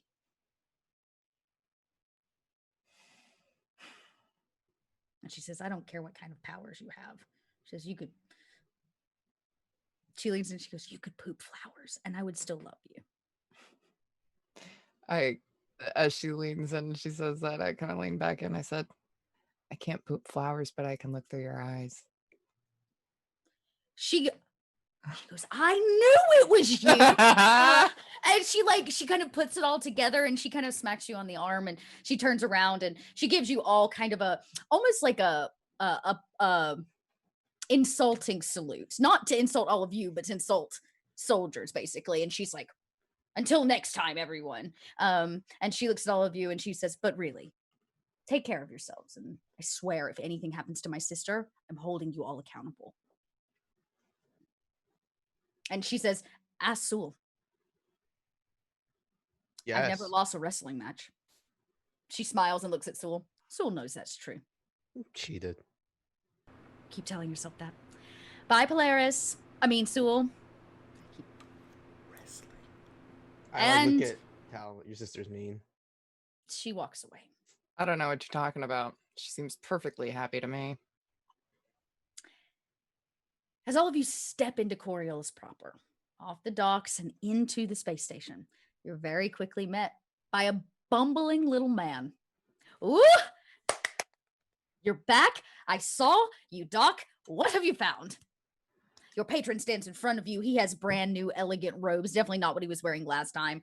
The latest fashions and whatnot. And his fingers, his little grubby fingers, want to know what you found for him. Well, we're in a private place or we're in public place? Oh no, you are in public. Okay. Well, Yes. let's go. We can Oh, show right, you right. Privacy, everything. privacy. Yeah. And he says, come. He says the judge is going to want to speak to you anyways. Yep. And he leads you up to his estate, or to his place. Artifacts on display, the usual. And he actually gestures you this time into a room you've not been into, which is more of a gathering room. Pillows sit on the floor, very beautiful ones, one for each person, a low table that you can all sit at, and already kind of sitting there is the judge. He is very poised and sits rather upright and looks at all of you very directly as you enter the room. He gestures for you to have a seat. I'll sit. Is it the same place we were before with our patron?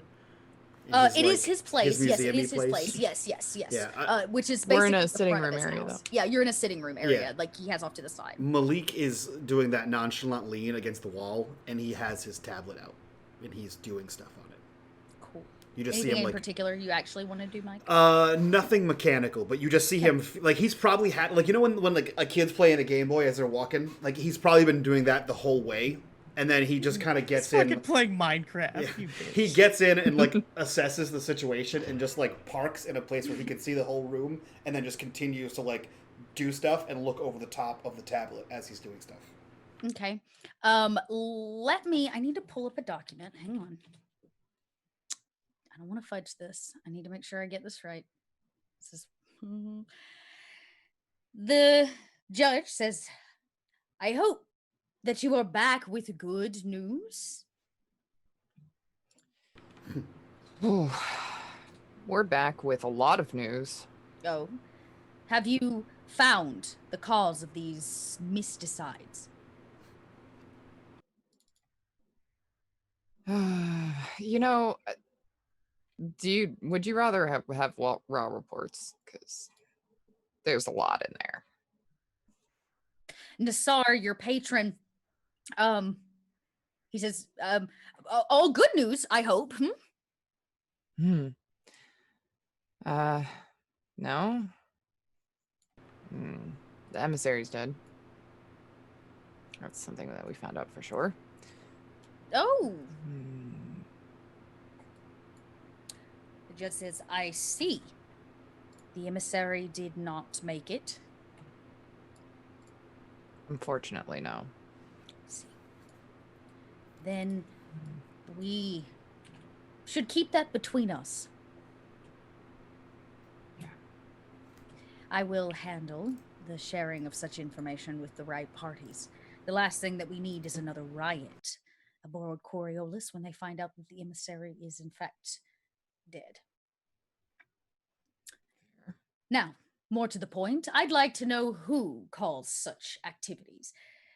And then I will share with you a bit of information that we have. Mir, you're the one who looked at it more thoroughly. I couldn't make heads or tails of half of it. What's your opinion on the Order of the Pariah? Opinion? He just says over his tablet. Well, judges don't base their world off of opinions, only law. I'm not But asking what the Order law of is. I'm asking The what your opinion Pariah is. has served many a purpose over the years. We have been afraid for a while that they are seeking more power over the Consortium. Enough power that it could cause problems, and we believe that we have enough evidence to prove that this is true. That they might, in fact, be behind some of the activities that you were researching, but we were hoping you could bring us more solidified information, names. In addition, we do have one man that we are going to try and arrest and try. We believe him to be directly involved with these mysticides, the moving of people, in fact. He slaps a file down on the table. This man. Boop. Holodeck comes up. Hey, Saul, it's your dad. This man has, over the last few months, made some sloppy mistakes, including a transport log from, oh crap, what was that location called? It's been so long. Oh, I think this is in character. No, this is me trying to remember. So while Dot is stalling for time, Paul, in the transit, would you have told everyone about what your tattoo can actually do? I think so. I think it wouldn't even be in transit. I think it'd be like as soon as we're on the ship, Yeah. I would like just let first Tal know it's her ship. Then I figure when I tell Tal, everyone would be around. Yeah. Yes. Yes, go ahead. I feel like Malik sees the folder like slapped down on the table, and then everything clicks all at once, and he walks forward and hands Tamir the tablet he was working on, and goes to pick up the folder. But when he does, he leans over to Sewell and says, "Go wait on the ship," as quietly as possible, and then picks up the folder and like holds it near Tal and begins to like look through. The judge looks at you and he presses his button and Sewell's dad face pops up. Sewell, if you choose to leave, they will not stop you. I feel like he's about to, but then he sees his dad's face.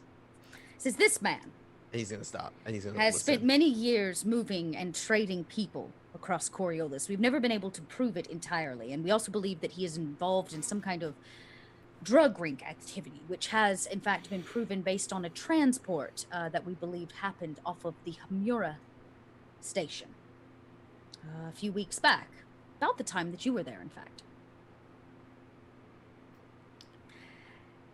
We believe that he is directly involved, and we have to provide the people here on Coriolis with some kind of closure, justice, some may call it. So, we will arrest him. Very soon, in fact. Malik looks over at Tamir, and on the unlocked open face of the tablet is an email that is written to the woman at the bulletin. And the subject line is, "This is a story." And it's the entire collection of all of the files from Hamura, all of the files from Kua, and everything that Malik has not told people on the ship. And then he looks at Sewell again and says, "Polaris, ship." And he kind of like just leaves the look there for like a minute. Slightly insulted, but very uncomfortable and confused. Sewell kind of like, okay, and like just kind of slowly, not like rushingly, just like slowly like confused, walks towards the door, and will make his way out. Sewell leaves. The judge watches, but again does not question. And he says, "Do you have any other names that we can add to our list?" Judgment Day calls. He smiles.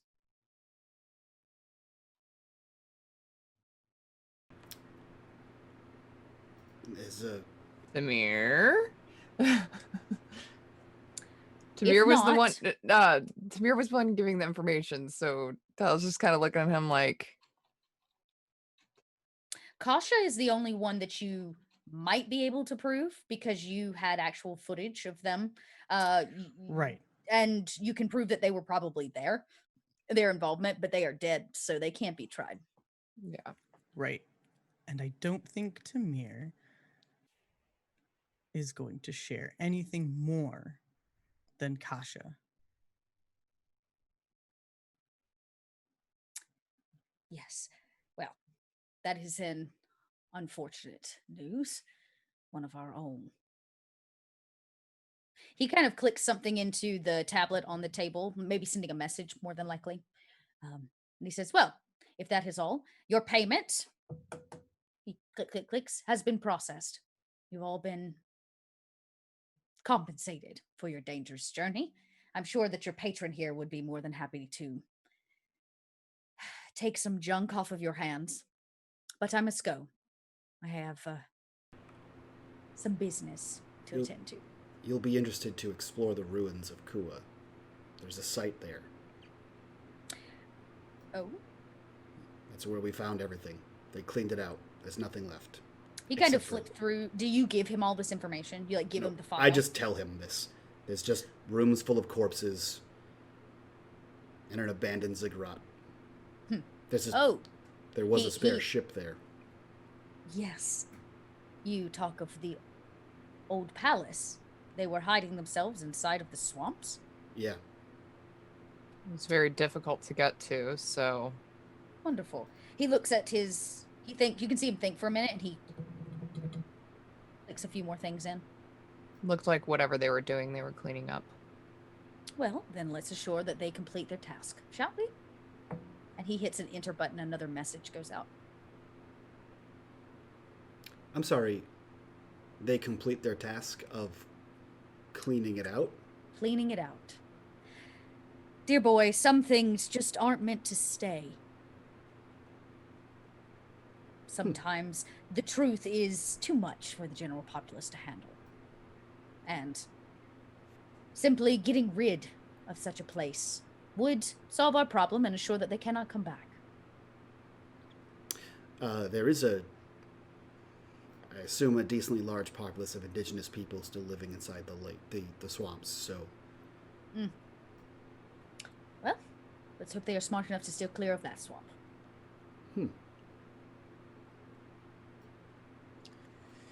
Now, I must be going. Time is running short, and boy, do we have a schedule today. He stands, again, tall, his robes pick up, and he nods to Nasser. And he says, until next time. I'm rather proud of all of you, considering the fact that we didn't even expect you to return from Hamira. Until next time. And he walks out. Your patron sits there and... Very good. You know, I have sponsored many a crew, and most of them just never return. I'm impressed Wow. with all of you, really. That's not... I'm really glad we're the exception.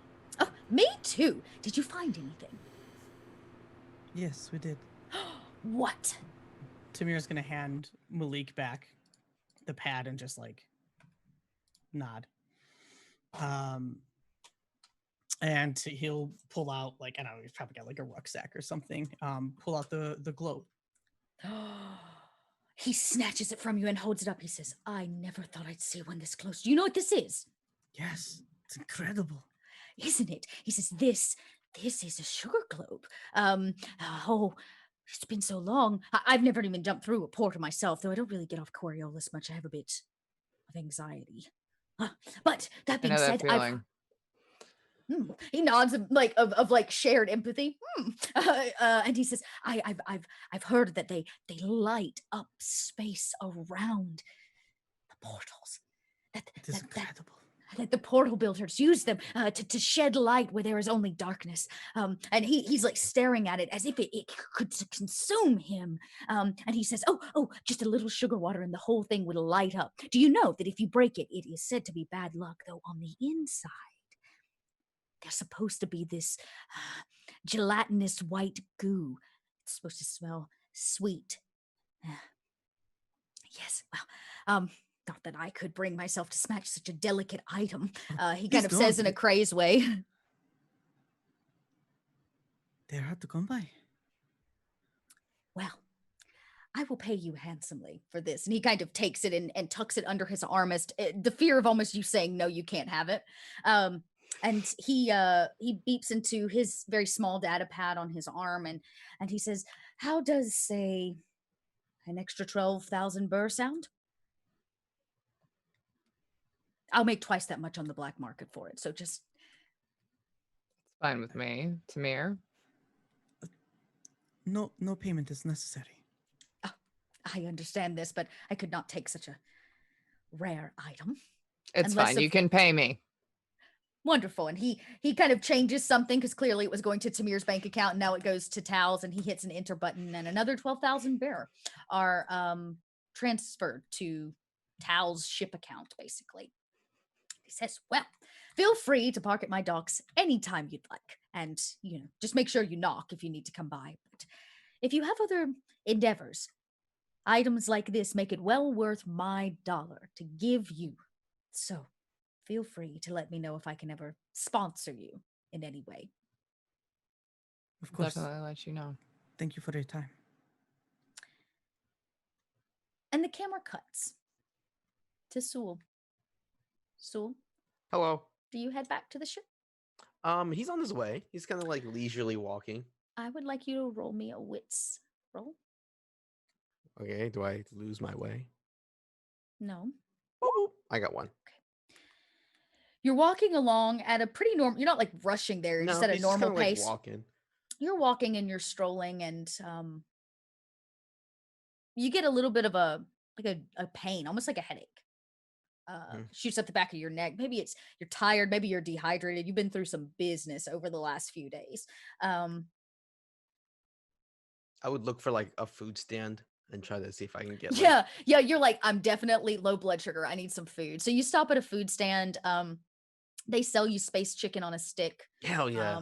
And you kind of are munching on this kebab, American kebab, as you walk through down, and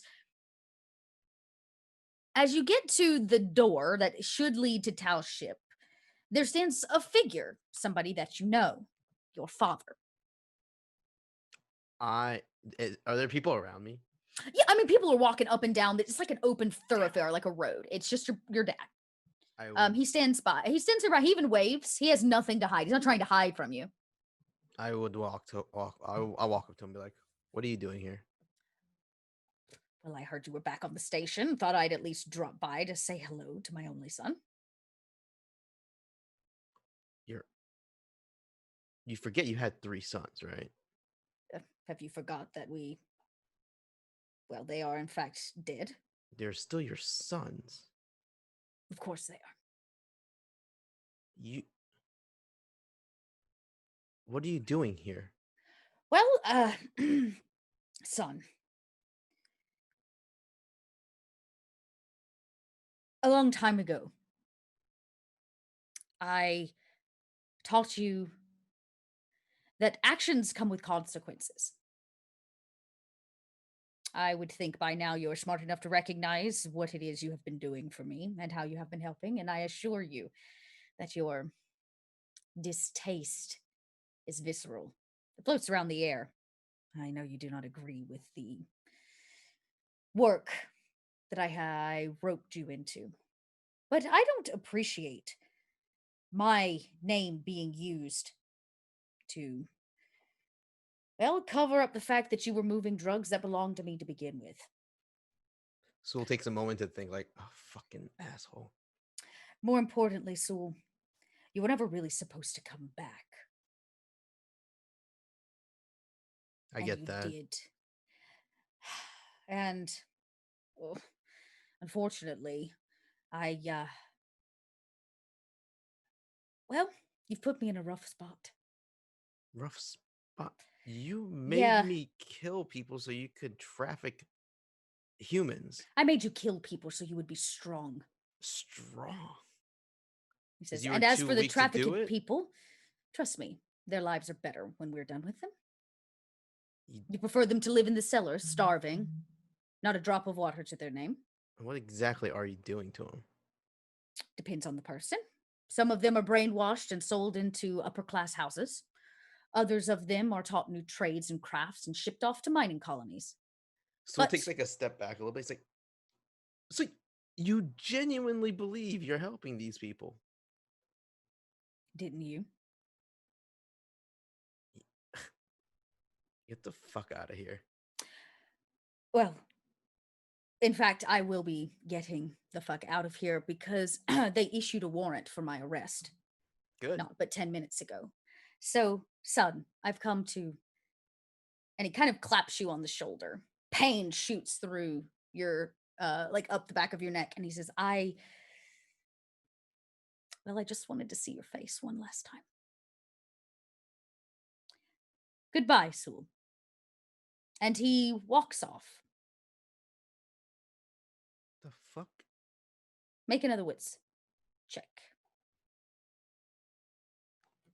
Wits. Failed. You probably cross the threshold to go into Tal's ship. And you drop to your knees as a shooting pain juts up your back and your spine. This headache turns into a throbbing migraine as it feels like your skull is splitting open.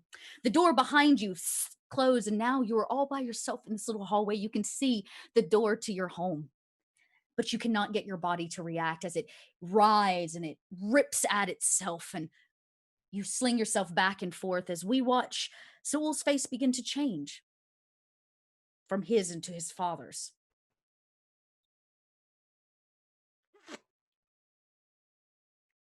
When it's all done, you are left panting. Maybe a little blood out of your nose. You're sweaty. And as you wipe it off, your nose doesn't feel like your nose and your cheeks don't feel like your cheeks. You stare into this kind of clear circular tube that feeds you into Tal's ship, and you can see your reflection. But what stares back at you, Sewell, is not you, but your father. The door to the hall. Yeah, go ahead. So he immediately just punches the reflection. We hear, yeah. And as he turns, he screams, not screams, but he yells, "Lumar!" And he like stops, he catches himself. And he goes, "Fuck. No." The door at the end that you just came through, open. There stands the judge, the same one you just left. 2 sets of judicators that serve Coriolis. And the judge says, very simply and very plainly, I've so been waiting on this. He simply says, Alcon,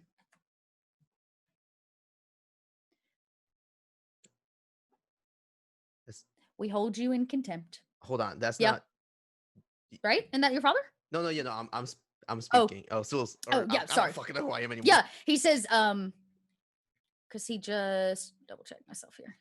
No, I think that's his name. Yeah, he does. Yeah, he simply says, Alcon Trelmarin.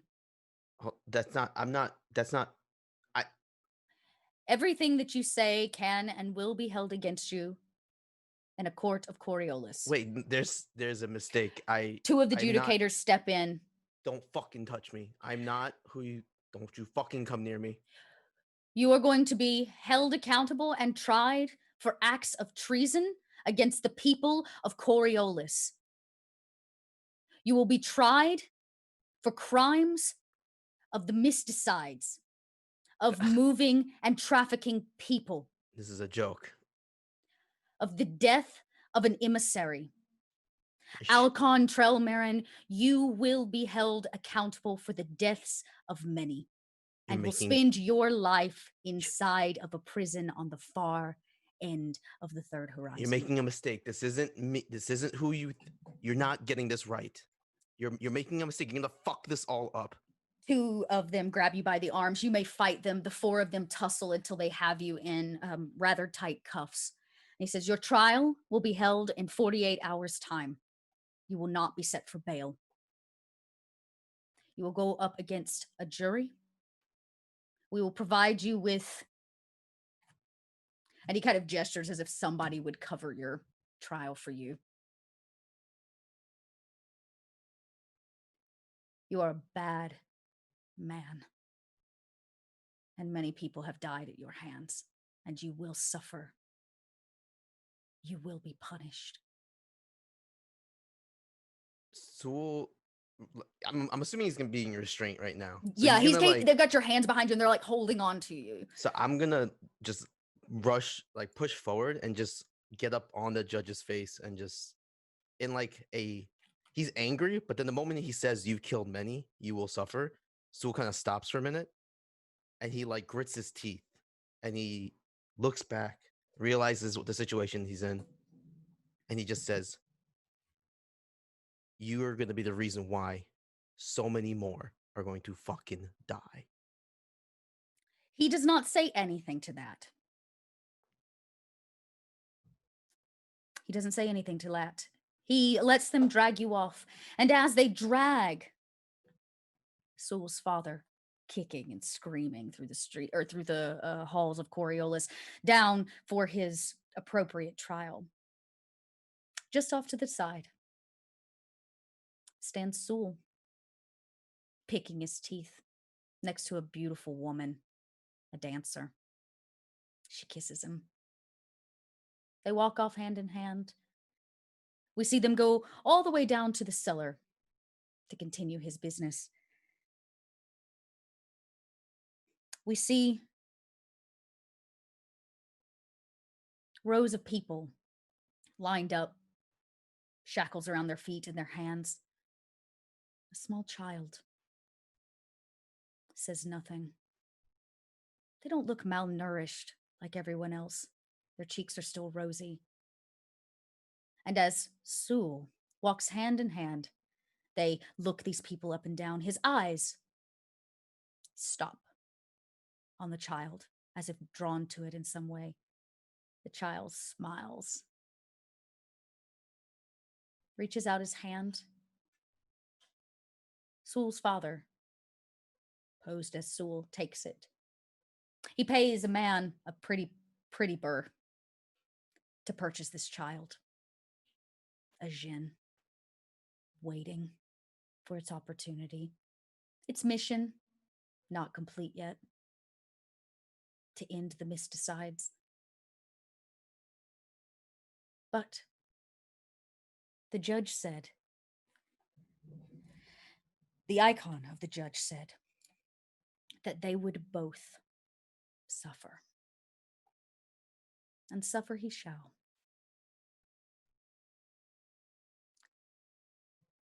As the camera cuts back to the 3 remaining members of our crew, we find Malik.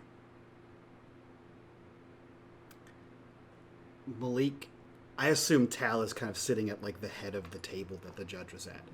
And he leans down and places the tablet in front of her so that she can see the same email and the sender as he hits send, and then whispers, I think Sewell's in trouble. We need to go. Yeah. I get up and start moving. And as... Quick. Oh, go ahead. No, I was going to say, just a quick pace as you make your way back. Yeah. You are, people split and part as you watch Sewell's father being dragged away. Sewell, you see your friends.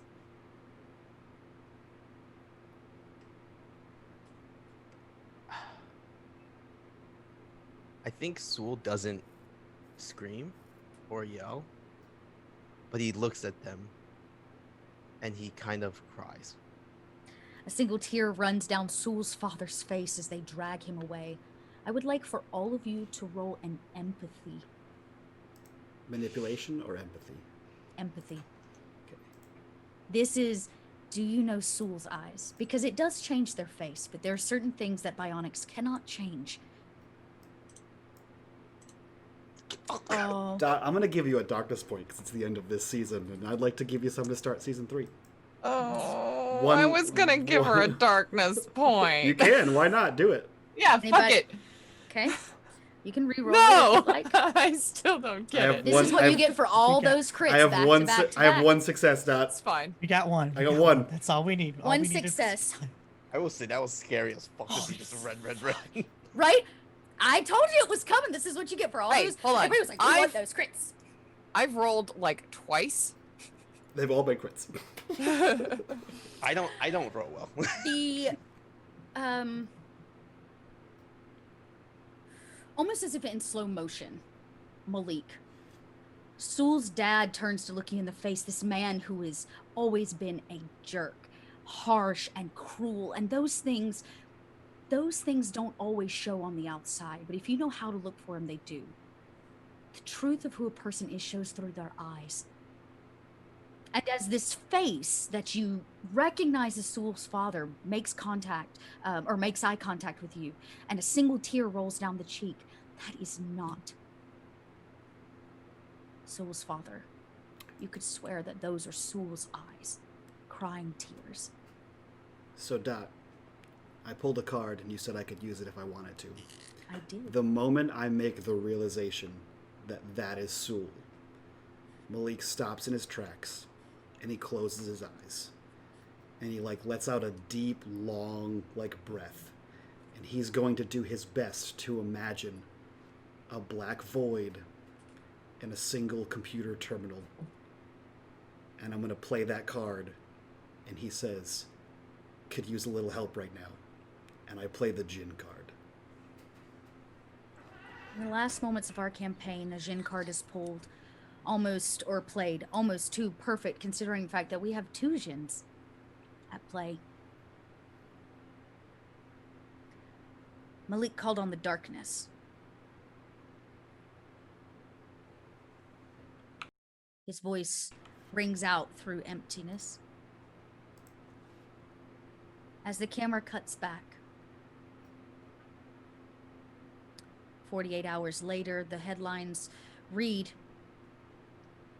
that Soul's father was in fact tried and found guilty on all accounts of human trafficking, of the death of thousands of people. His punishment?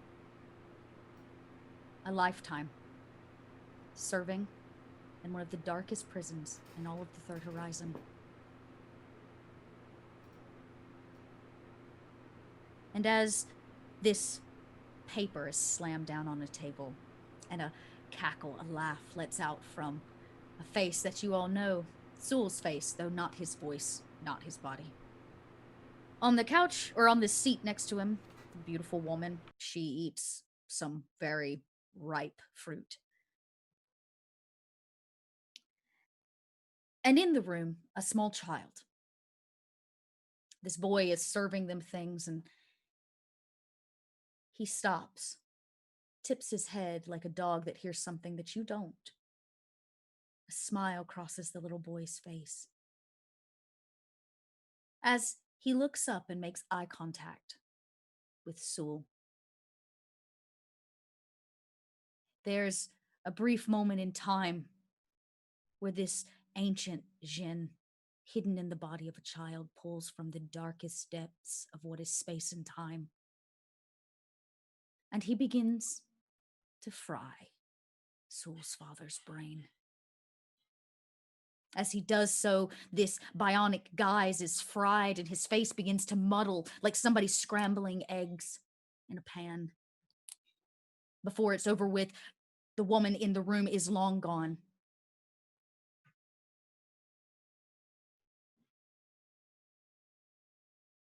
And again, Soul's father's no longer hidden behind a fake mask.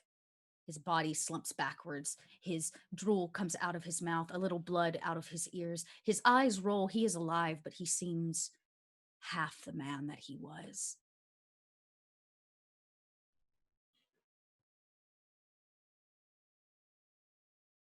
The little boy, satisfied with the information he has retrieved from the mind of this man, simply walks out of the room and back into the busy streets of Coriolis.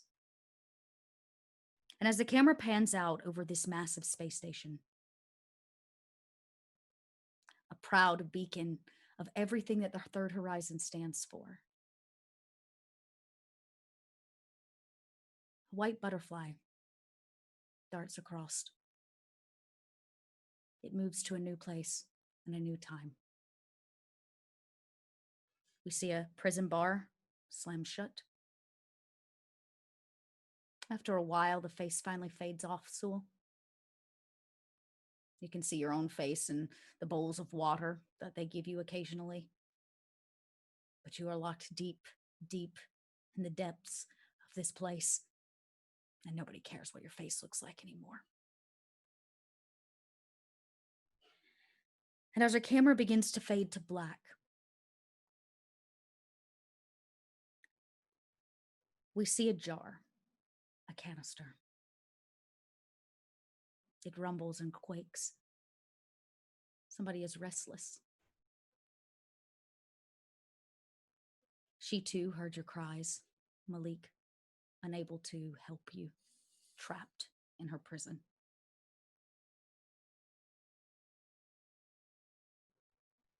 And all we see is the Defiant, parked on the docks of Coriolis, back home, exactly where it started.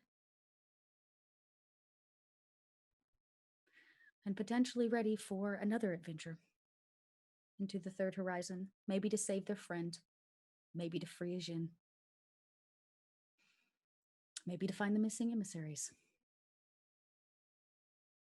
But we won't know until next time, if there even is a next time. The second season of Void has come to a close. Well, everyone, that is episode 23 of Void, aptly titled Punishment. You have survived for 23 episodes of this harrowing tale through space, through tears, through joy, through laughter. Thank you for rallying behind the show. Thank you for showing up. Thank you for shouting it from the mountaintops. And as we have said over these past few weeks, if you want a season 3, shout at Freely Gone on Twitter. At Freely Gone. Tweet them the playlist. Tell them about the show. Do all that fun stuff. Tell your friends. Email your grandmother. All that things. Don't email your grandmother. You're going to have to explain far too much when she finally returns that email in a year. It's fine. I'm going to remind mostly Joey, but also the rest of the chat as well. There is no Void Brew tomorrow. There will be a Void Brew on Monday. Don't miss it. There's not one tomorrow. There's not one tomorrow. I'm glad somebody told me that. Yeah. Well, we decided it last week in the after show, and then everyone forgot. So there's no Void Brew tomorrow, but there will be one Monday morning. So everyone can simmer, get caught up on the show if they missed it, watch the finale, and then we can all attempt I say we to wanted to be there give on people Monday. some time. Okay. Yo, I am sweating in this silk for real. I feel you. So let's go around, do our introductions, and film our after show so we can talk about the show. And if you guys want to see the after show, you can check it out on our Patreon. Link for that down below. Aris, who are you? Where can we find you on the internet? And what are you up to? Gosh, well, you can't find me here anymore. Fuck all of you. No, I'm Aristavad. I'm your friendly, not so neighborhood Stitch Witch. I probably don't live nearby you, but you know, I could. I live everywhere. Anyways, you can find the stuff I make on aristavad.com. You can find me on Gnome's channel most weekday mornings at about 9 a.m. Eastern time, where we're talking shit and drinking coffee. We're going to be talking shit and drinking coffee tomorrow, but not about Void. It's going to be hard. We're going to have a hard time not talking about Void tomorrow. I'm actually kind of, this sounds so bad. I'm actually kind of glad you guys can come raid me for my birthday shenanigans. Ooh, yes, we can. You can come raid me for birthday shenanigans. In addition, you can find me on, not this Sunday, but next Sunday on Open for Adventures channel at 4 p.m. Eastern time for Sunday Friends. It's like Space Feelings, only we're not in space and we're playing D&D and everything's different, including everybody we're playing. You know, it's completely different. Lots of feelings, though. Just like Coriolis. Perfect. Just like Coriolis, only completely different. It's great. Just But like you know Coriolis. what? We have lots of feelings. There's so much going on. And you know what? We're about to go get a friend back. Hell yeah. Who got, taken away from us. Is it Weird. Go me? figure. Weird how It's that not works out. you. We'll talk about that in the after show. Yeah. You all wrote a lot of that in. Yeah. I'm gonna pitch this out here. Speaking of taking away friends, Joey, who are you? Where can we find you on the internet? And what are you up to? Wow. I don't. Wait, Friends? what? Like a girlfriend. You took. Oh. Wow. Excuse me while I just... Shade. Good thing that we'll have season 3 to work through that. What are you talking about? There's no season 3. Okay. My name is Gnome, and you can find me on Twitch, and Twitter at Nomadic. I got nothing to say except thank you, Dot. Thank you. Because now I don't know how I'm supposed to be GM. I'm sitting in your chair in 2 fucking weeks. You'll be How fine. the fuck do I follow that? You'll be fine. You don't follow it. You make your own thing. Exactly. 100%. Exactly. And you're gonna be fine. Because you're also an incredible GM and storyteller, and you know that. Facts. This is not compliment me time. This was Hashtag thanking you true dot facts. time. This is a Thank you. Wikipedia.com. I'm gonna steal Gnome's time real quick. Hey, that's Nomadic. You can find him everywhere I at already said- Nomadic. And you know what? Yeah, Shut up. I said- You can find him tomorrow on his channel at Nomadic. Put the hat on. Hold on. Um, Will it fit over the wig? in all seriousness, Gnome is taking the GM seat for next season. We are playing more space because he is our resident space boy. We will be launching into a much closer version of space in the Expanse in a new campaign called Entanglement. There's a new chat room in our Discord for that if you haven't seen it already. Link for that down below. I will say also, Mm-hmm. just because he plays a soft boy in Coriolis, I have learned that Gnome is extremely dark and evil, so True story. just be prepared for that. He's Yes. very evil. Just because he plays a soft boy in Coriolis doesn't mean he's not a hard boy in real life. Nailed it. Again, I would just like to remind people, and this is so true for so many things. But the greater the light, the greater your shadow can become. Mm-hmm. The bigger it gets. I learned that from Kingdom Hearts. Yep, big same. I love that quote so much. Me too. We learned a lot from. I learned a lot No, from. I We Kingdom learned a Hearts. lot from Kingdom Hearts. Holy shit. On Oh, that, that was in unison. on that nerdy ass note, Shut up. Paul, who are you? Where can we find you on the Where'd internet? you And what are you walk up to? away? Hi, I am Paul. You can find me in Space Jail, apparently. No, I'm just kidding. You can No, find that's me- actually true. That's what. Yeah. Yeah. In what 123, all over Twitter, Instagram, all that nonsense. You won't find me here, but you will find me in chat, because I'll be in chat in all these people's streams. So make sure you hang out with me in all their streams. And I don't know what else to say, man. It's fuck shit. Well, you know, I get it. I get it. I got the feels. Yeah. I went to jail. You did. You did. I mean, Last but not least, Dot, who are you? Where can we find you?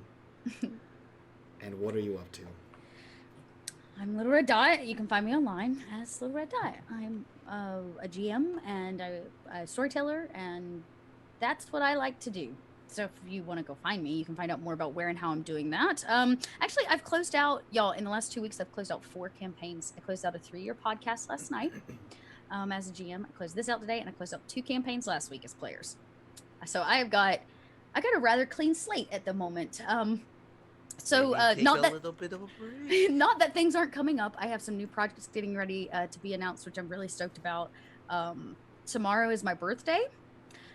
So if you want to drop by around noonish, now I feel like if Gnome Brew is going to raid me, I actually need to start around 11 so I can actually I was gonna say yes, you do because be doing it because you guys won't be at noon. Yeah. So maybe we'll change it to 11. So 11 a.m. Eastern Standard Time. I'll get an extra hour in there. I'm going to start a giant birthday Pride birthday celebration. I am going to attempt to bake a cake I will be there for moral support.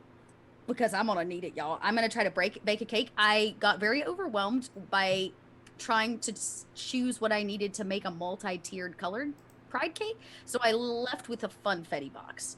So it will be a funfetti cake, and I will be doing very colorful pride icing. And I bought a super awesome candle that opens up into this huge flower, and it sings me happy birthday. Hell yeah. That's sick. I love those. So I'm treating myself. So anyways, tomorrow you can check out As you that, should. and then.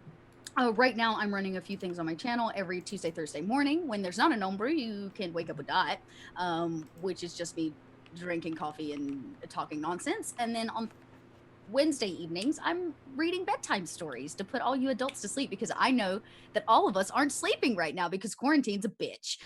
So come by. Let me give you my best Dot ASMR as I read you bedtime stories.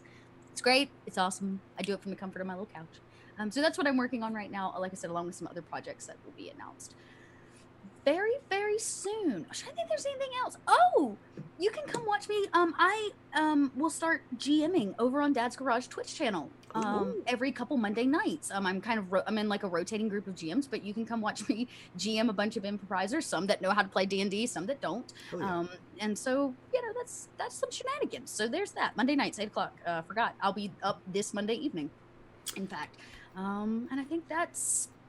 I can't imagine that I could say any more other than thank you I to think you nailed it. the audience and to all of you for letting me tell this story with all of you. Like, I remember bringing the idea and being like, I want to tell a really dark space story, and you all trusted me. The audience trusted me, and I just want to say thank you. Thank you. With that, for those of you watching the live show, in approximately 26 minutes, I would like you to all flood the Twitters with happy birthday Dot. At little underscore No. red underscore 28 Dot. minutes, because we have to finish singing happy birthday on Zoom so we can be officially the first people to Right. tell her happy It's also birthday. So you have to 10:20 wait. for me, so I got like an hour and a half. No, No. It's- We're in it's Eastern It's time It's zone, Eastern baby. time. Oh, Yeah. okay. So We're in you're dot good. time. Oh, right, because it's Herbert. This Duh. is Yeah. little Dot time, okay? Oh I God, will- yeah. I will also say, to amp some people up without giving any spoilers, in a few months, I want to say August, I will be playing on a show on the Dot lot. That's That's all. true. That's all I will put out there until It's true. Dot's official announcement. I've played a lot on Mike's channel, and I'm it's time coming to over. pay up, I'm motherfucker. coming over. I'm coming to the Dot lot. I'm bringing Yeah, I'm bringing my bullshit to the I Dot actually lot. sat down the other day. I'm restructuring some of my schedule because I have the time to now like spread some Yeah. stuff out. So I'm looking at actually moving that up and moving another campaign back into the year. Okay. So I'll tell you know it will So- still be August. It won't be faster than August. I can So go ahead and tell you keep that. your eyes peeled for some more crossover from unMadeGaming and the Dot lot and my own brand of bullshit that I'm bringing there. Unmade dots. Unmade Dots. That being That's said, weird. we are out of Dot here made gaming. for potentially the last time of Void. You know what to do if you want to see more. We'll Yeah. see you guys in the Patreon after show. From all of us to you guys, we'll see you in space. Bye-bye. Peace.